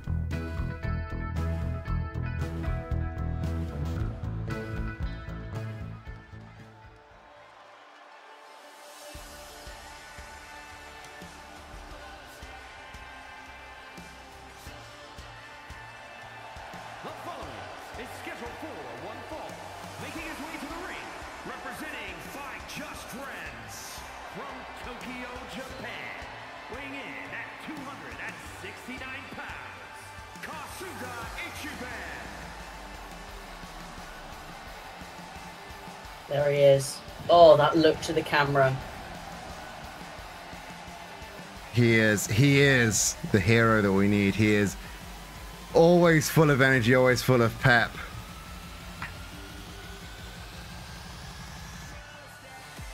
Cheeky as well. Love to see it. Oh yeah, he never truly grew up, did Ichiban, and it makes him real fun to watch in the ring. Does he fight with his full suit? I can't remember. He takes his shirt off to show off to show off his Yakuza tattoo, as is tradition when you're fighting.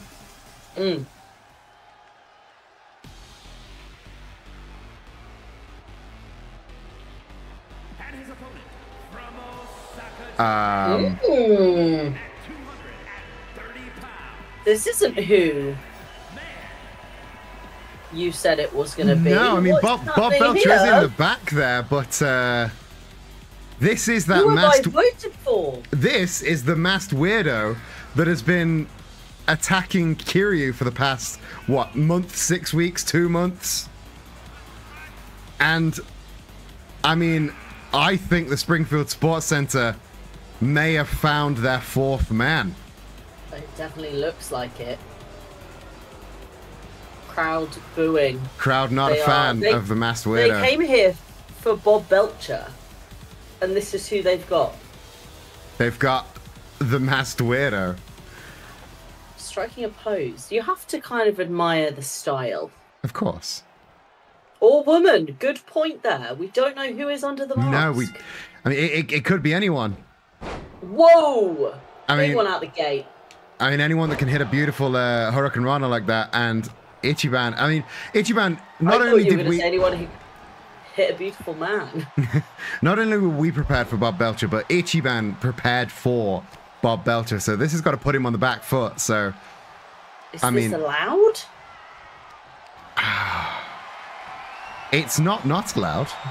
I didn't write a rule specifically against it. But Fair enough. clubbing blow from Ichiban there. Ichiban Oh, confused, but just sort of rolling with it. And I mean, anyone that's seen his adventures in Jincho knows that confused and rolling with it is kind of his entire MO. So he's now going for that crowd favorite, that turkey dinner armbar, wrenching back at the masked weirdo. And both knees connecting with the back, getting the cover. it would have been too easy for that Yeah. to be it already. Masked Widow kicking out at one, and ooh, beautiful over the top suplex there from Ichiban. And he's going for another one. The Fisherman Buster there. Oh, Whoever's underneath that mask may have regretted stepping into the ring with Ichiban as Ichiban gets in the guillotine chokehold. Able to rather deftly avoid the onslaught though. Ichi not slowing down, throwing the masked man into the corner, and then suplexing right into those turnbuckles. goodness gracious. And they look padded, but it's a very, very thin layer of padding underneath just a steel ring. You hit that the wrong way, and that could take a bone out. Not quite the hardest part of the ring. Maybe Not quite, but up there. Ichiban going for that springboard forearm, missing the opportunity. And this is big rising knee strike there, taking out that masked weirdo who couldn't quite keep him down for the 3 count though. Very good little slide out there. Incredibly deft exit. Some fights forever from the crowd as well. Blue Thunder Bomb from Ichiban. Again, really, really not hampered by the change of opponent at all. Just shows what a good wrestler he is. Indeed, another huge rising knee gets another cover. Another pin. And that is it. Kasuga Ichiban making short work of that masked weirdo. Here is your winner, Kasuga Ichiban. Goodness. Wow. I mean, it wasn't quite the match we wanted, but Ichiban showing that he and the rest of the Sega Dreamcast are not to be trifled with.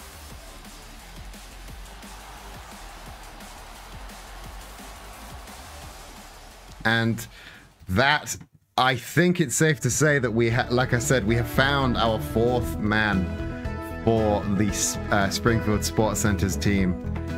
Still don't know his name though.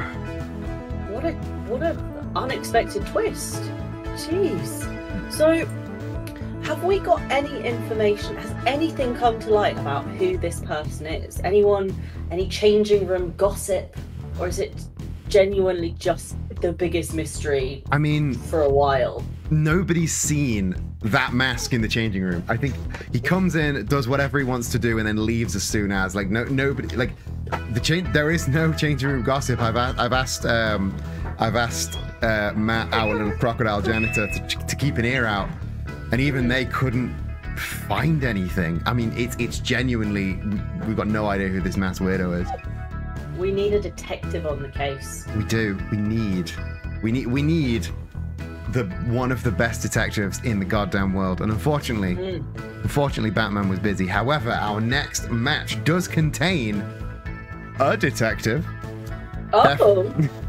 Our next match is Harrier Dubois, Mr. Tequila Sunrise himself, taking on the current Flippy Shit Division champion, the Joker.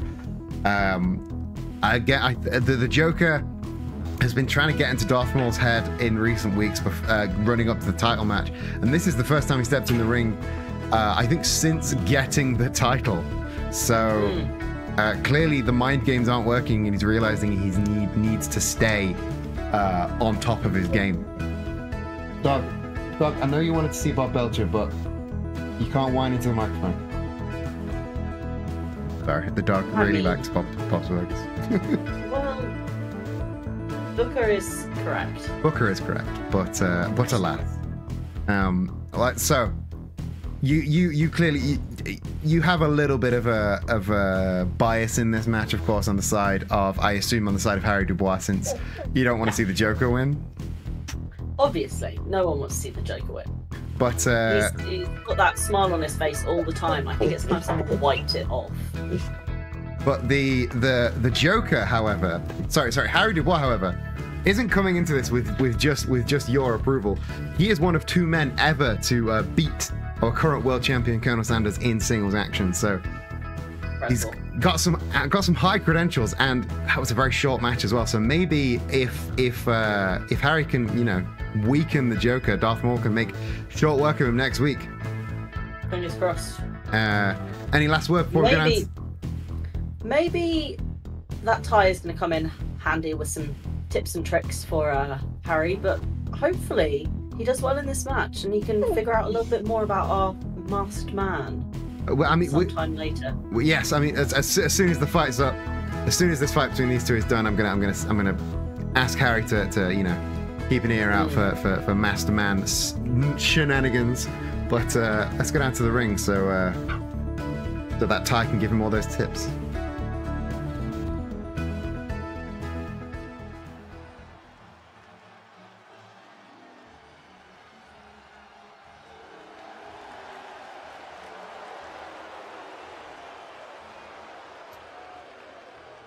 The following is scheduled for one fall, making his way to the ring from parts unknown, weighing in at 236 pounds, the World Cruiserweight Champion, the Joker.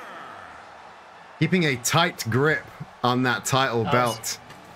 He does not. They're going to have to pry that thing from his cold, dead hands. Mm-hmm. They are indeed. Yeah, he doesn't look like he's giving that up in a hurry.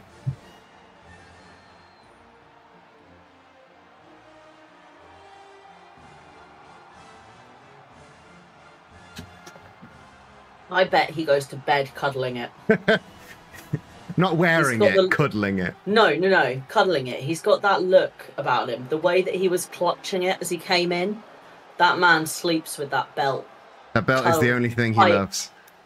Exactly. I'm sorry, Harley Quinn. Now, Harley Quinn's on her own shit now. Her and Poison Ivy are a thing. It's cute. Excellent. Even better, she's moved on. Yep. Puts it round a body pillow of himself. Of himself. Of himself. Oh. That's what chat's saying. But, you know, you're probably not wrong, and I hate that.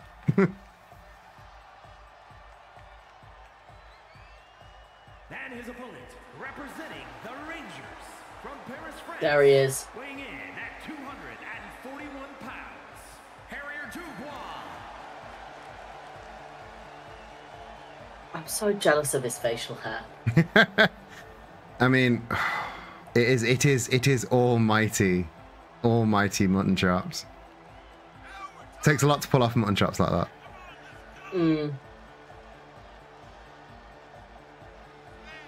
No Kim this week. Kim Kim, I think, is already investigating who that masked widow might be. A little bit preoccupied. Getting ahead. Yeah, and Harry assured us he could make it to the ring on his own this time. Oh, some big flips going in there. He's surprisingly agile when he's not on all of the drugs in the world. It doesn't look as though he's got mustard on his face, just below his eye. I Kim think could have cleaned that part off. I think that's a bruise. It might be mustard. It's hard to tell.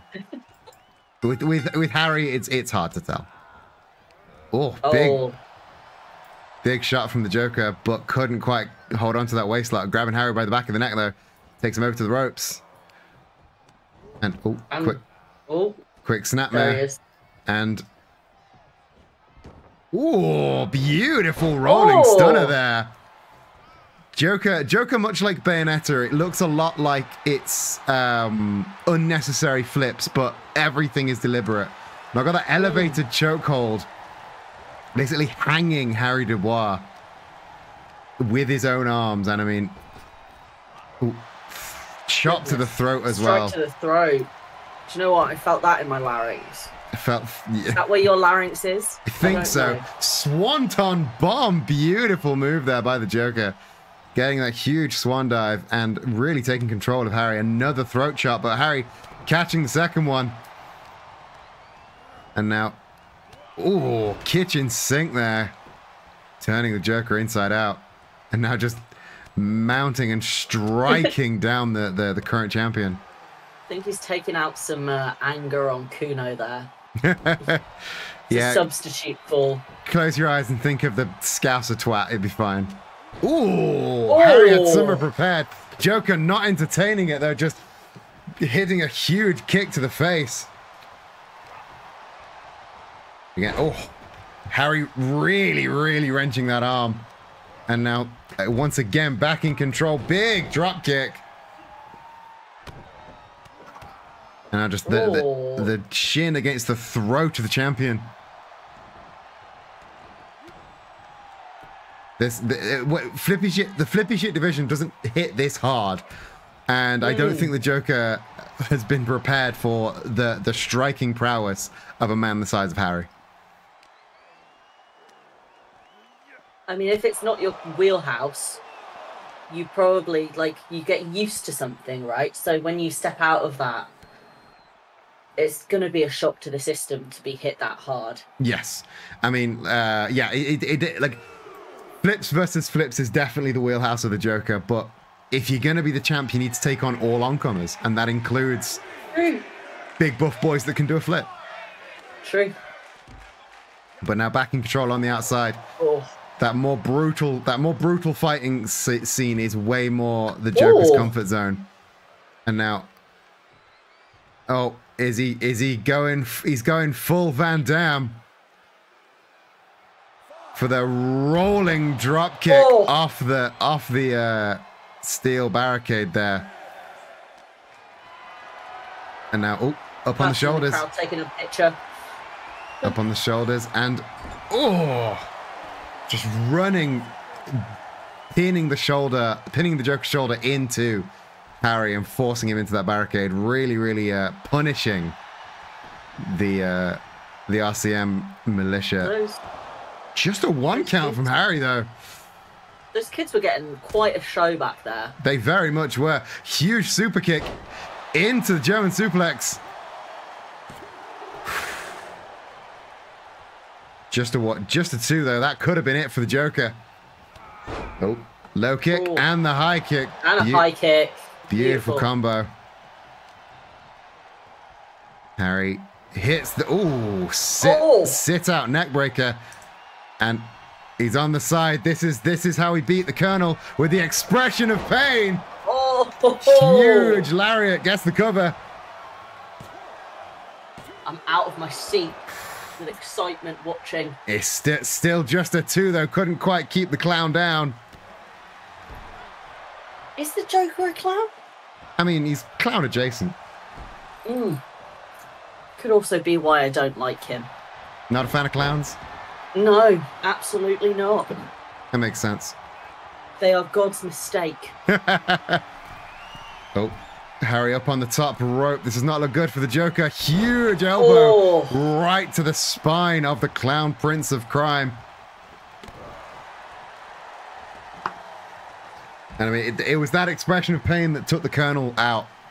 And for the Joker to survive that, I mean, it really does show the determination of the Flippy Shit champion.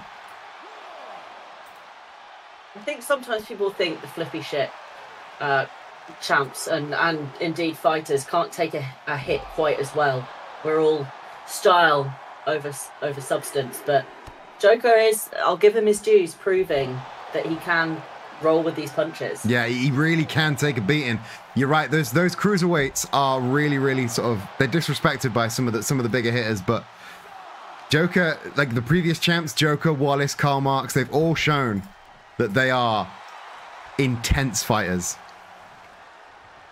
The Saito suplex on the outside must have taken something out of Harry there. Oh, Gus taking a bump off the Joker there, but remaining on his feet.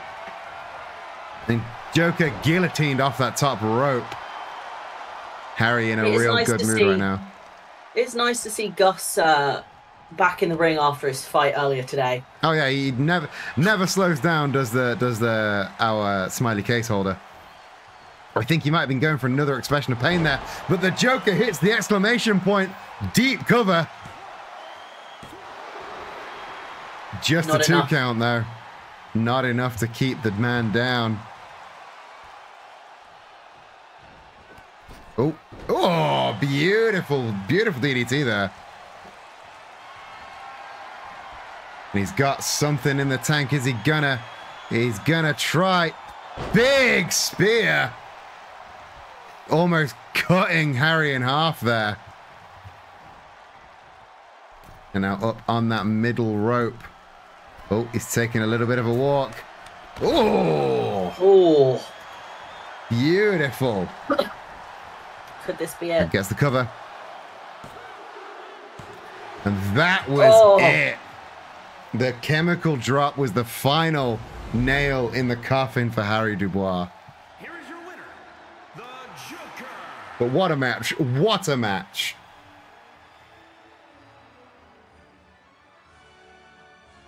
So the Joker going into September Scuffle with a win over Harry Dubois, putting him in a very advantageous position going up against Darth Maul.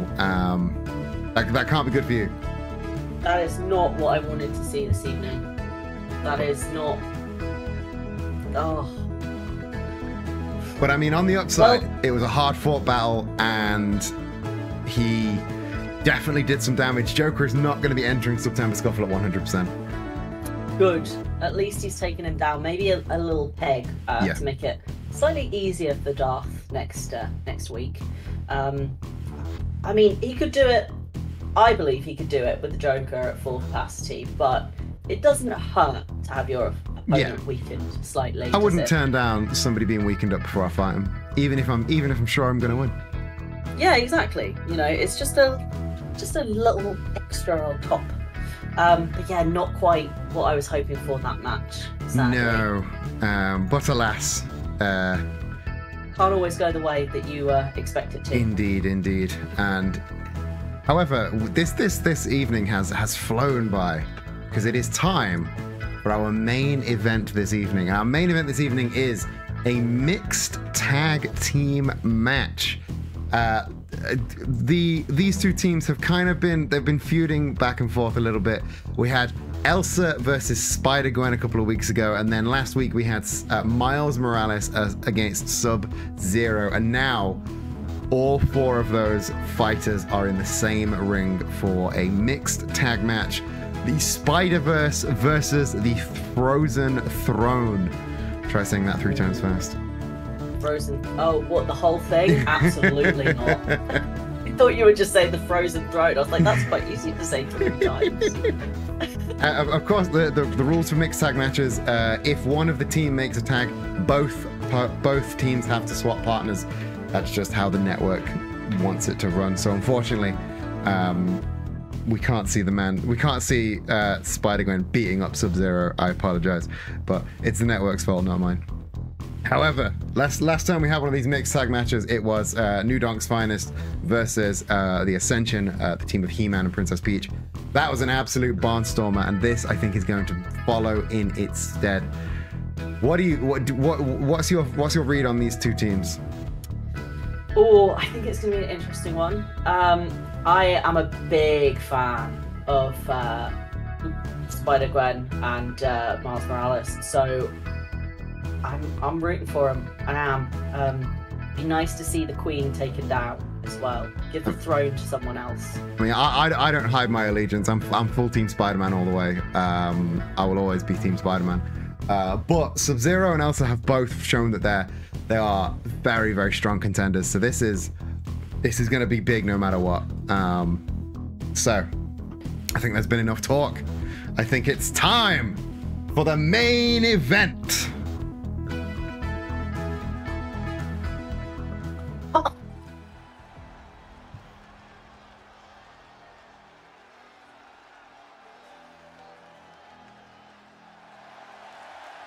The following contest is scheduled for one fall.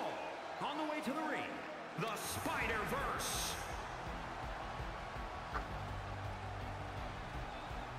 Look at him go. Both of them so full of energy, so full of attitude.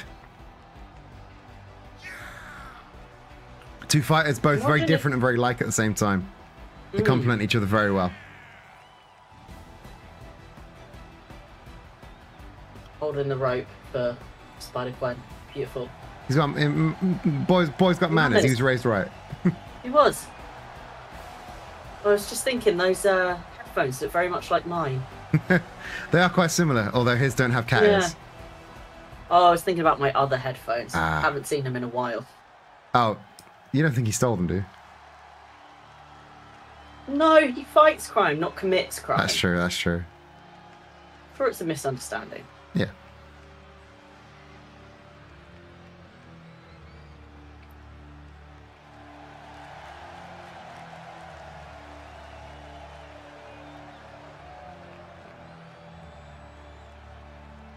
And their opponents, the Frozen Throne.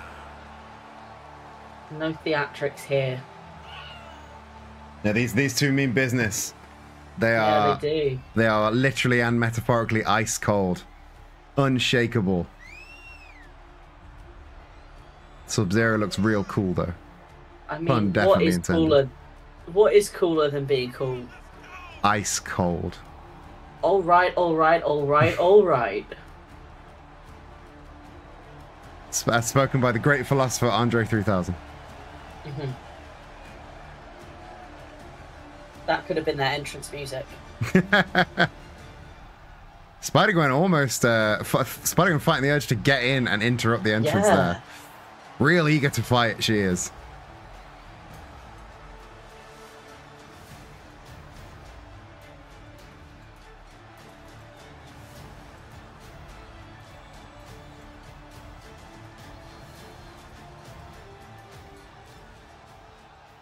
The difference in these two teams in their entrances alone is this is going to be a hell of a match. Oh, Sub-Zero. Ooh. Sub-Zero going for the spinning tiara, a move that Spider-Man employs all the time. Ooh, and then too busy showboating to anticipate that huge knee strike to the back, and series of kicks to the back of the thigh, taking down Sub-Zero. Miles isn't somebody that you want to be playing around with. He's like, he looks so small, but it looks like there's so much energy in that lithe little form at the same time. He's energy, he's explosiveness, and there is a surprising amount of strength in that small frame. The Scorpion Death Drop from Spider-Man, making the first tag. So Elsa and Spider-Gwen are now the legal fighters. Spider-Gwen, both the spiders eager and explosive on just beating down their opponents. Spider-Gwen go for a slightly more technical approach, wrenching at the knee and the ankle of Elsa there. Or just stomping at the back, you know? Sometimes you can't beat a stomp to the back. Oh! Oh. That wrenches the thigh in a way that thighs should not bend. Goodness gracious. And she's really, and then really... obviously you have to keep fighting on those thighs. Really, really targeting that one leg. And that, again, last time these two fought, Gwen tapped out to that figure 8 leg lock that Elsa employs. And targeting the legs is a really good way to neutralize that finisher. So Gwen going for this way more tactically. Oh, ducking the clothesline and a swift kick to the knee to the gut. Oh, backbreaker combination from Elsa though. Bending her over. Oh, too busy showboating to avoid that flying super kick though. Elsa always a little bit too preoccupied with herself to you know, become fully engrossed in the match. Spider-Gwen gets the cover. Just a 2 though. See, last time, again, 2 weeks ago, Elsa was in the driving seat for the majority of the singles match between these two. Spider-Gwen has most definitely done her homework. Sub-Zero anticipates the tag, jumps in ahead. Oh, goes to the Casadores, avoided by Spider-Man though. Oh! And the spear onto the outside. That icicle spear from Sub-Zero. Yeah, do your thighs not bend? Do your thighs not have... Is that normal? Should I see a doctor? Oh, I mean, the NHS waiting list for anything right now. I mean, okay, I'm happy with my bendy thighs. It's fine. Tornado DDT off of Sub-Zero's own corner and then dragging... Oh, I think I might have bust open Sub-Zero hitting that turnbuckle. He goes for a second one. And, ooh, Sub-Zero finally waking up, getting the elbow, hitting that Casadora into a very, very steep DDT and getting a much-needed tag. So Elsa and Spider-Gwen go back into... Ooh, rolling kick from Gwen. Gwen gets the cover. Very close. Gwen almost getting the win for Team Spider-Verse.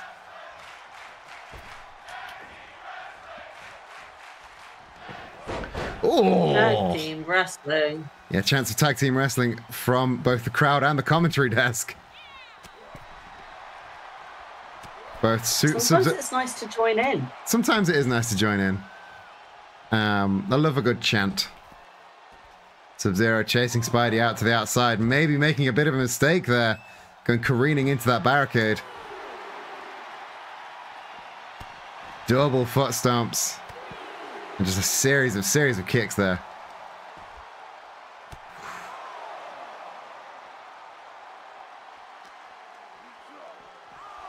And oh, again thrown into the barricade once again.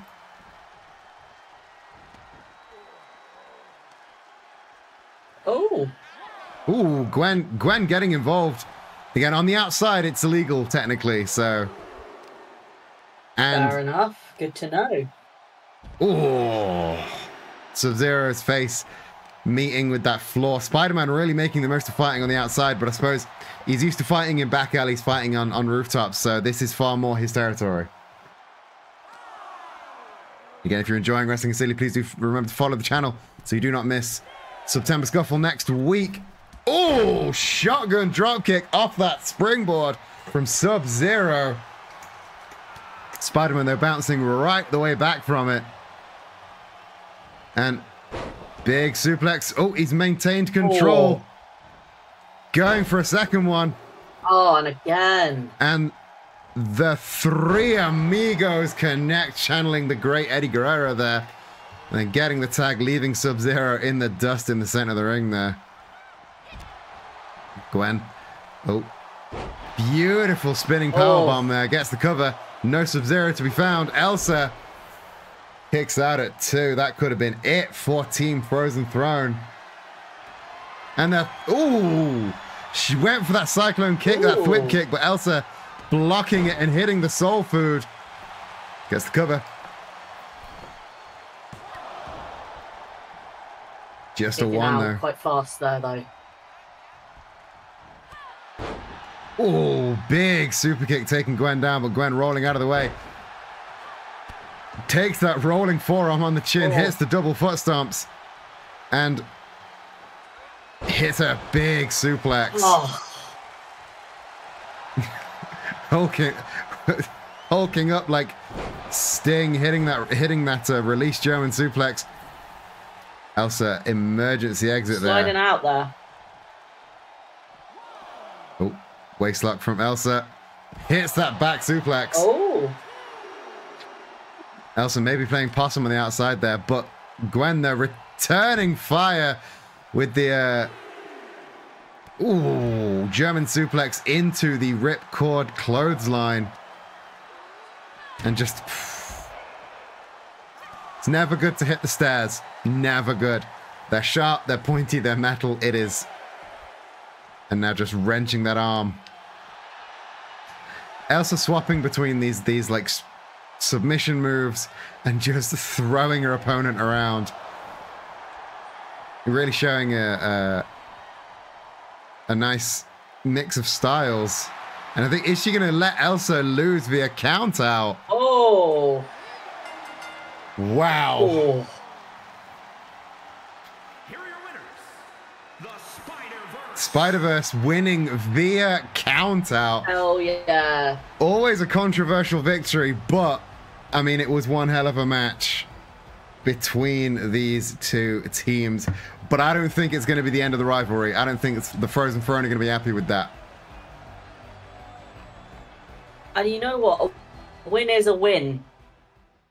A win is a win. You are correct there, but A win is a win. again, I don't.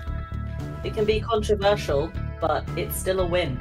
It is a win for the Spider-Verse. But if I'm Frozen Throne, I'm not going to be content with that. I think they're going to need to settle this again. This ain't the end of the road for these two teams. I see chat saying no one but the Spider-Verse and Rue were happy with that. Look. I mean, no one's ever happy. It was a with win. No one's ever happy with a count-out victory. It is a win. You are correct, but alas, It's a technicality. it is technically a win. You're right. That this would normally signal the end of the show. However, we have time for one more match, and that is for a very special, very specific reason. Paul the Pole, as an aside, thank you for gifting that tier 1 sub to What Would Jedi Do. Paul the Pole, huge supporter of the channel. Thank you so much for all those 23 gift subs that you've given now. But yes, we have time for one more match, and that is because this past week in the real wrestling world, we sadly lost Wyndham Rotunda, aka Bray Wyatt, long before his time. One of the most creative minds in the history of wrestling, one of my favorite wrestlers, the man that got me into wrestling in the first place, sadly was taken from us this week. For those that don't know, the character Bray Wyatt's character, The Fiend, was a heavy influence on the Wrestling is Silly character Garfield. So I figure it was only right to honor the life of Bray Wyatt with one final match this week. It's Garfield, and the only opponent that it felt right for Garfield to face in this circumstance was John Arbuckle. So your final match this week, the Bray Wyatt commemorative the celebration of life for Bray Wyatt is Garfield versus John Arbuckle. I'm not going to do a prediction for this match, but yeah, I'm really fucking bummed that we lost Bray. But this is going to be a fun way to celebrate the man. Let's go.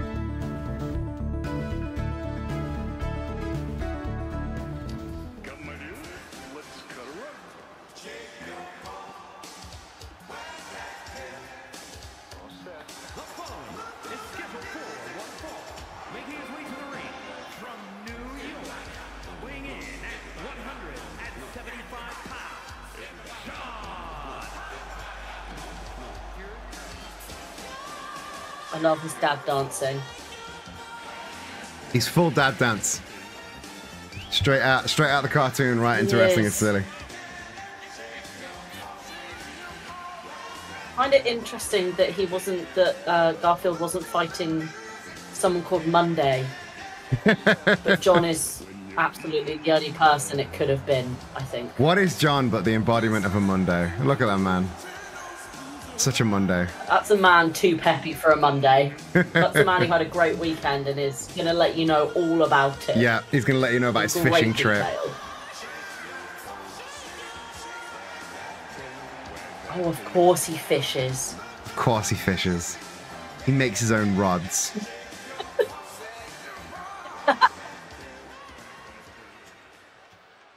See if he can reel in a win this evening. I don't count on it. His opponent has got they've got an army of fireflies on his side.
Some heckling from the crowd there. Disrespectful. Disrespectful indeed.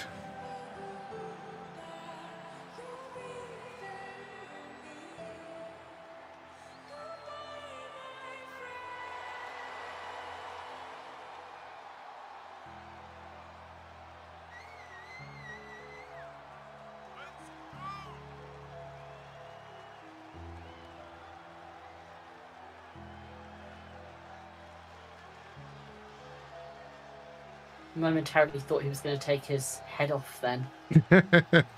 To reveal another scarier head underneath. The reveal.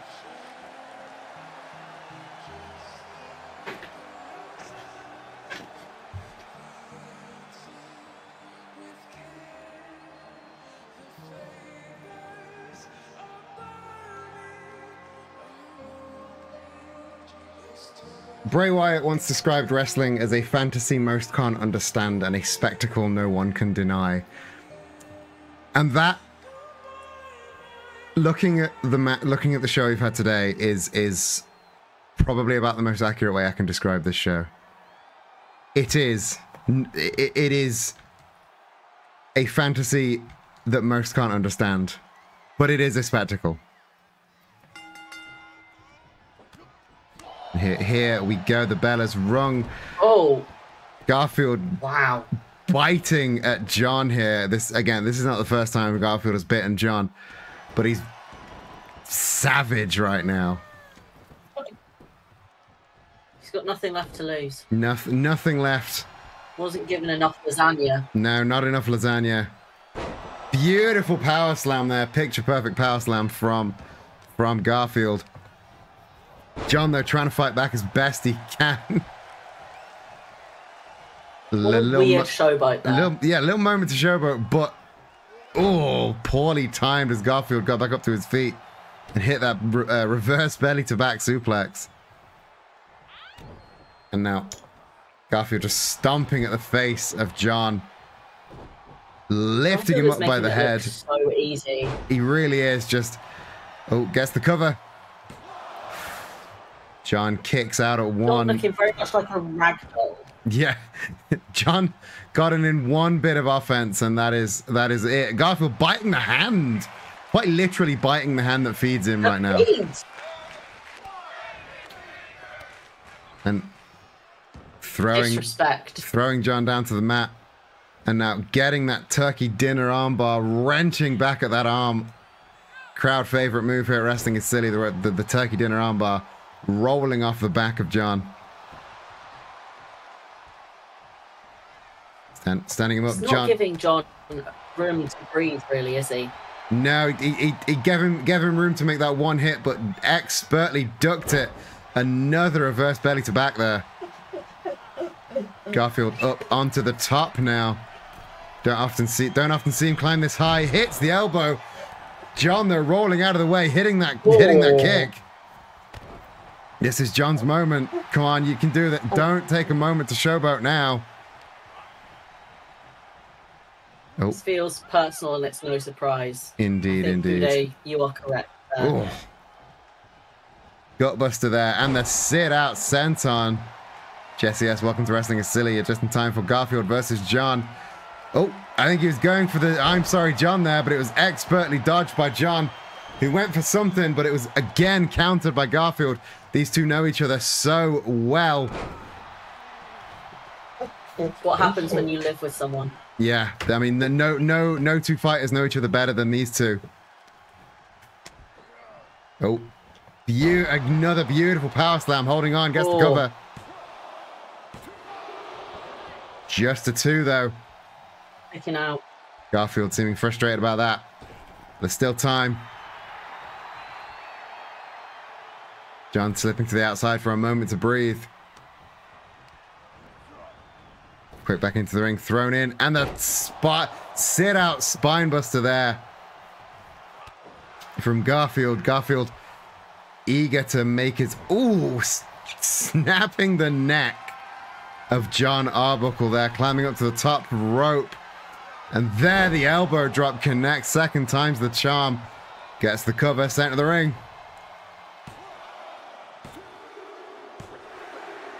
That is it. Garfield takes the win. And John, eager to shake the hand. Shake on it. A respectful way to end this match that was indeed a mark of respect to one of the best to ever step in the ring. An absolute slaughter by Garfield. It was. As I said, one of the tribute to one of the best ever to step into the ring. Bray Wyatt, taken far too soon. But that is it for Wrestling is Silly this week. Thank you everybody for joining us.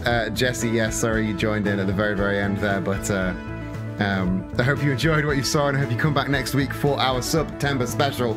Same time next week, 7 p.m. GMT here at twitch.tv/queerbuccaneer. Rue, thank you for joining me on the commentary desk. I hope you also enjoyed being here. And I always do. It's impossible not to enjoy hanging out with you. Oh, you're too kind. We've been doing this thing as of late where we recommend real life wrestling, real life places to check out real wrestling. I won't ask you for a recommendation because obviously you're not a real life wrestling fan. I am, however. I'm going to recommend. I'm going to post it here. I'm going to post it in the Discord as well. The Firefly Funhouse match from WrestleMania 36, maybe. WrestleMania 36, the Firefly Funhouse match. Bray Wyatt versus John Cena. It's not a match in the traditional sense.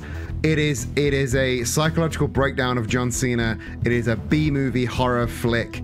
It is a showcase of the creative talent of Bray Wyatt. If it's the only wrestling match you watch this year, watch the Firefly Funhouse match. And yeah, then once you've done that, follow, subscribe, join the Discord, and come back here next week for September Scuffle. We have a fantastic card, including World title match, Guillotine Gus Taylor versus Colonel Sanders, the Joker versus Darth Maul for the Flip Shit division, Bayonetta versus 2B for the women's world title, our 4v4 Blood and Guts match, the Sega Dream Team, Kasuga Ichiban, Kazuma Kiryu, Sonic the Hedgehog and Sonic the Hedgehog versus the Springfield Sports Center of Homer Simpson, Matt from Wii Sports, Bob Belcher, and the mysterious masked weirdo. We have the 8-man Flippy Shit division battle royale featuring Winnie the Pooh, Glamrock Freddy, the Webmaster, Mackie Chase, the Mac and Cheese Man, and 4 mystery opponents, and so much more. You do not want to miss next week's September Scuffle here at twitch.tv/queerbuccaneer. Rue, if people liked hearing you, where can they find more of you? You can find me also on Twitch. I stream on Thursdays and Sundays at twitch.tv/Phroobin. That's spelled Phroobin. But yeah, other than that, thank you for joining us. It has been wonderful being here and seeing some wonderful matches. It has been a hell of a show. I'm glad you both you in the commentary and everybody in chat could join us here for this. It's been great. You during the break asked if we could raid into Pull Focus at the end of the stream because he's playing one of your favorite games, Bioshock Infinite at the minute. Also the game that gave my bastard little dog that you might have heard whining his name. So we're gonna raid into Pull Focus. A great channel, great streamer. The first ever Wrestling Silly guest host was Pull Focus, so he has ties back here. So grab the raid message. If all you do is post the raid message and run away, that's completely fine. Follow me on Twitter, join the Discord, and buy our gay little pins over at nerdyqueer.com. Any last words? They're good pins. They are very good pins. They're good pins. And I hope to see some of you, or all of you, back here next week for what is going to be a wonderful lineup. It is going to be an incredible lineup. But yes, thank you so much. And as usual, book in here, book afar, wherever the book you are. Hope you're having a fantastic rest of your day. Catch you in the next stream. And love you, bye.